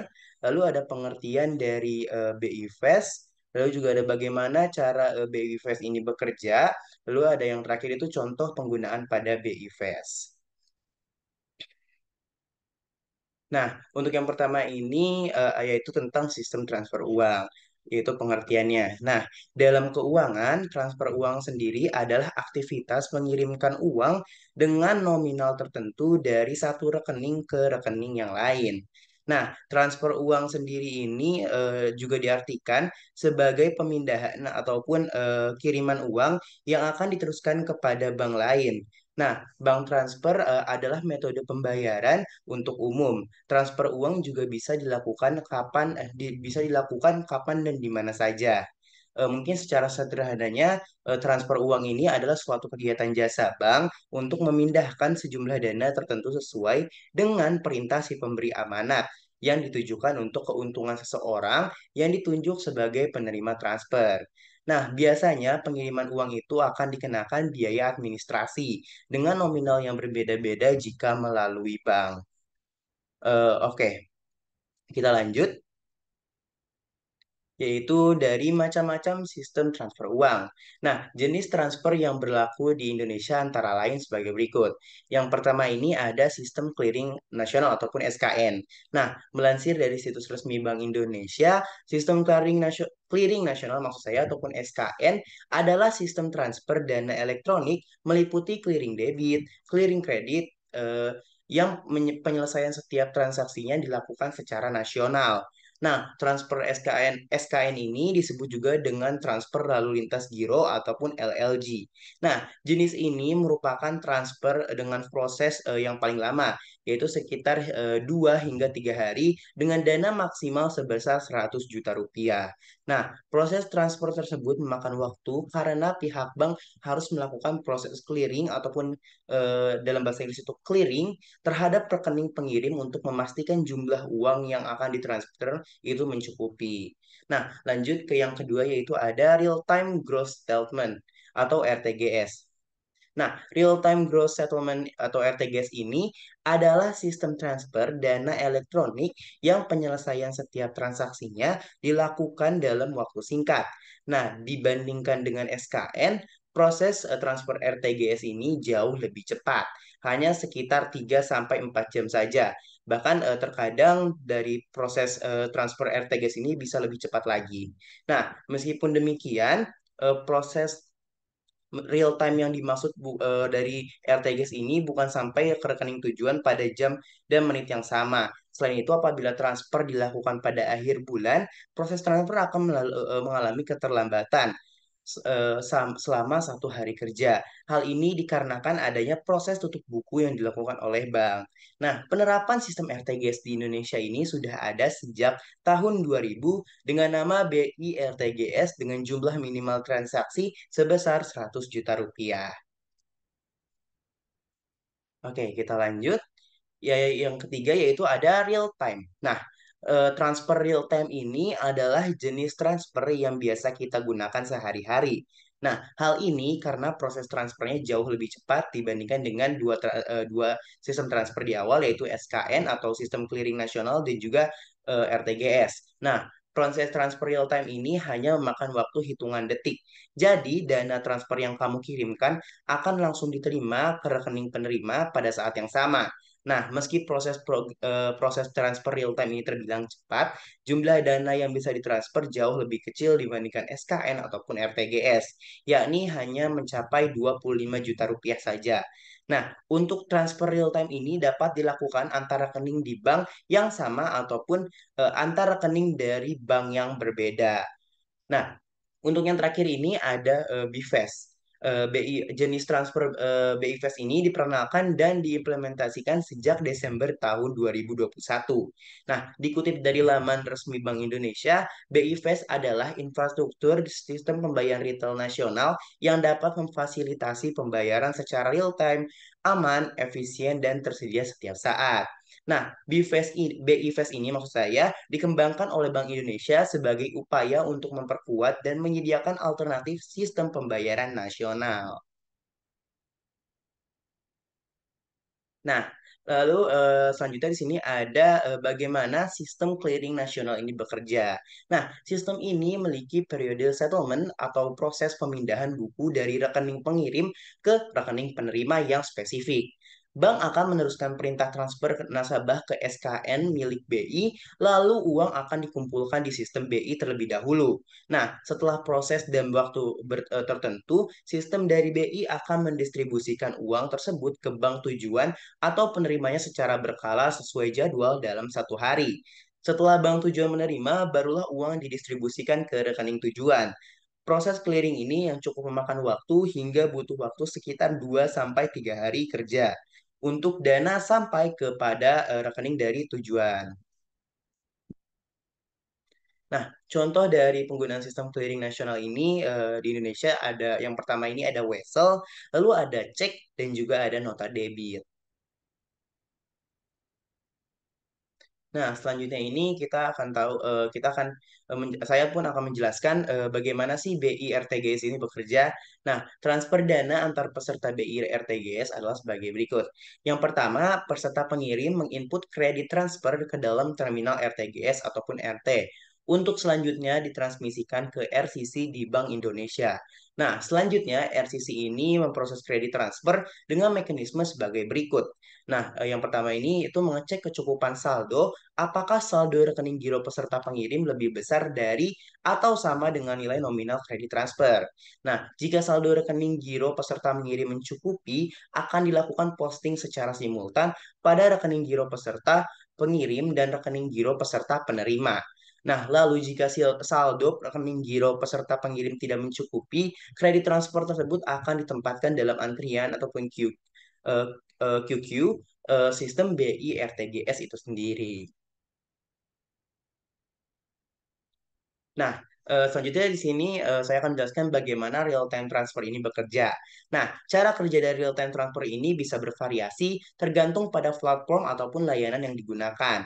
Tetapi umumnya melibatkan beberapa langkah di bawah ini. Yang pertama ada inisiasi transaksi. Nah, pengguna mulai transaksi dengan memasukkan informasi pembayaran seperti jumlah dana, informasi penerima, dan metode pembayaran yang akan digunakan. Lalu yang kedua ada autentikasi penggunaan. Nah, proses autentikasi ini dilakukan untuk memastikan bahwa pengguna yang melakukan transaksi adalah pemilik akun yang sah. Ini dapat melibatkan masukan kata sandi ataupun verifikasi dua faktor atau metode autentikasi lainnya. Nah, yang ketiga ini ada validasi transaksi. Nah, sistem ini akan melakukan validasi transaksi, yaitu memeriksa apakah ada cukup dana yang tersedia untuk transfer dan memastikan bahwa semua informasi yang diberikan valid.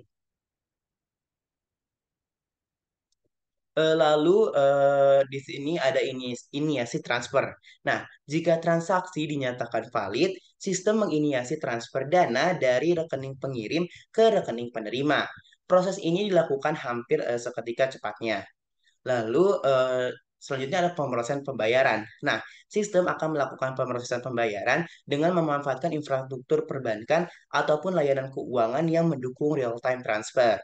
Proses ini mencakup perpindahan dana antar bank ataupun lembaga keuangan yang terlibat.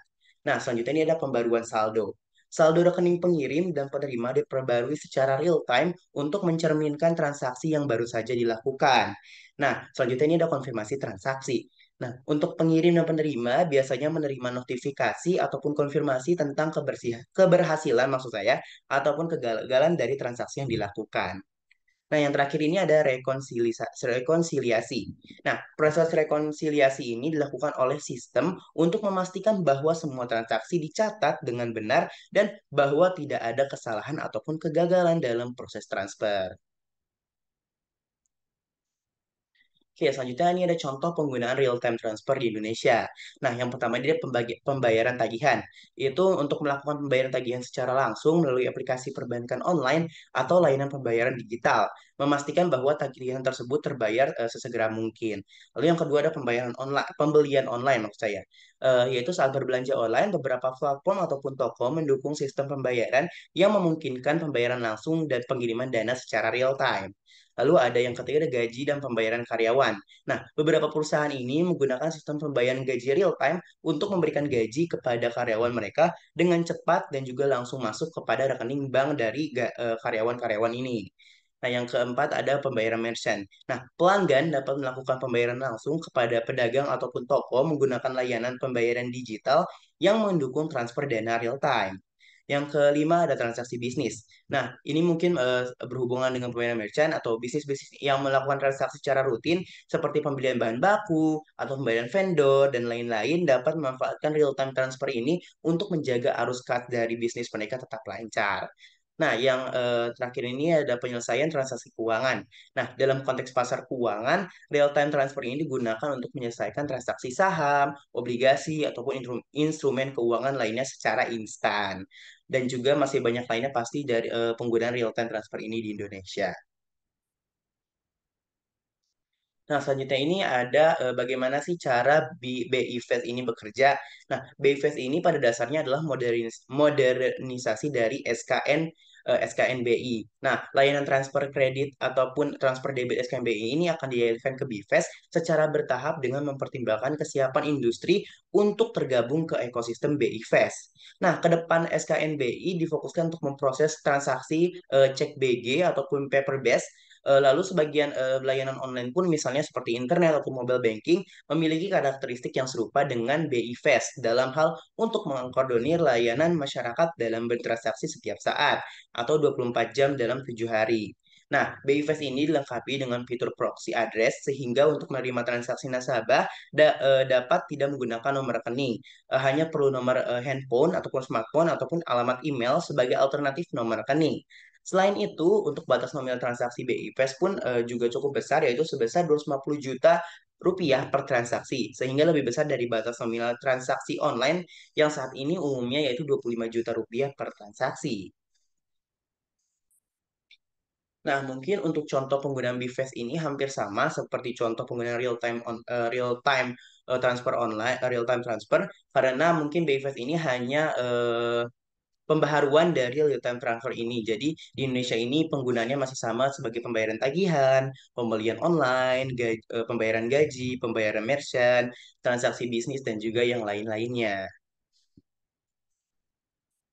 Nah, oke, mungkin seperti itu aja penjelasan dari saya terkait dengan pertemuan ataupun review materi pertemuan 7 dari mata kuliah Sistem Informasi Akuntansi dan Keuangan. Mungkin itu aja review materi dari saya terkait dengan 7 pertemuan dari mata kuliah Sistem Informasi Akuntansi dan juga Keuangan. Jika ada salah kata maupun perbuatan selama video ini direkam, saya mohon maaf yang sebesar-besarnya. Saya tutup. Wassalamualaikum warahmatullahi wabarakatuh.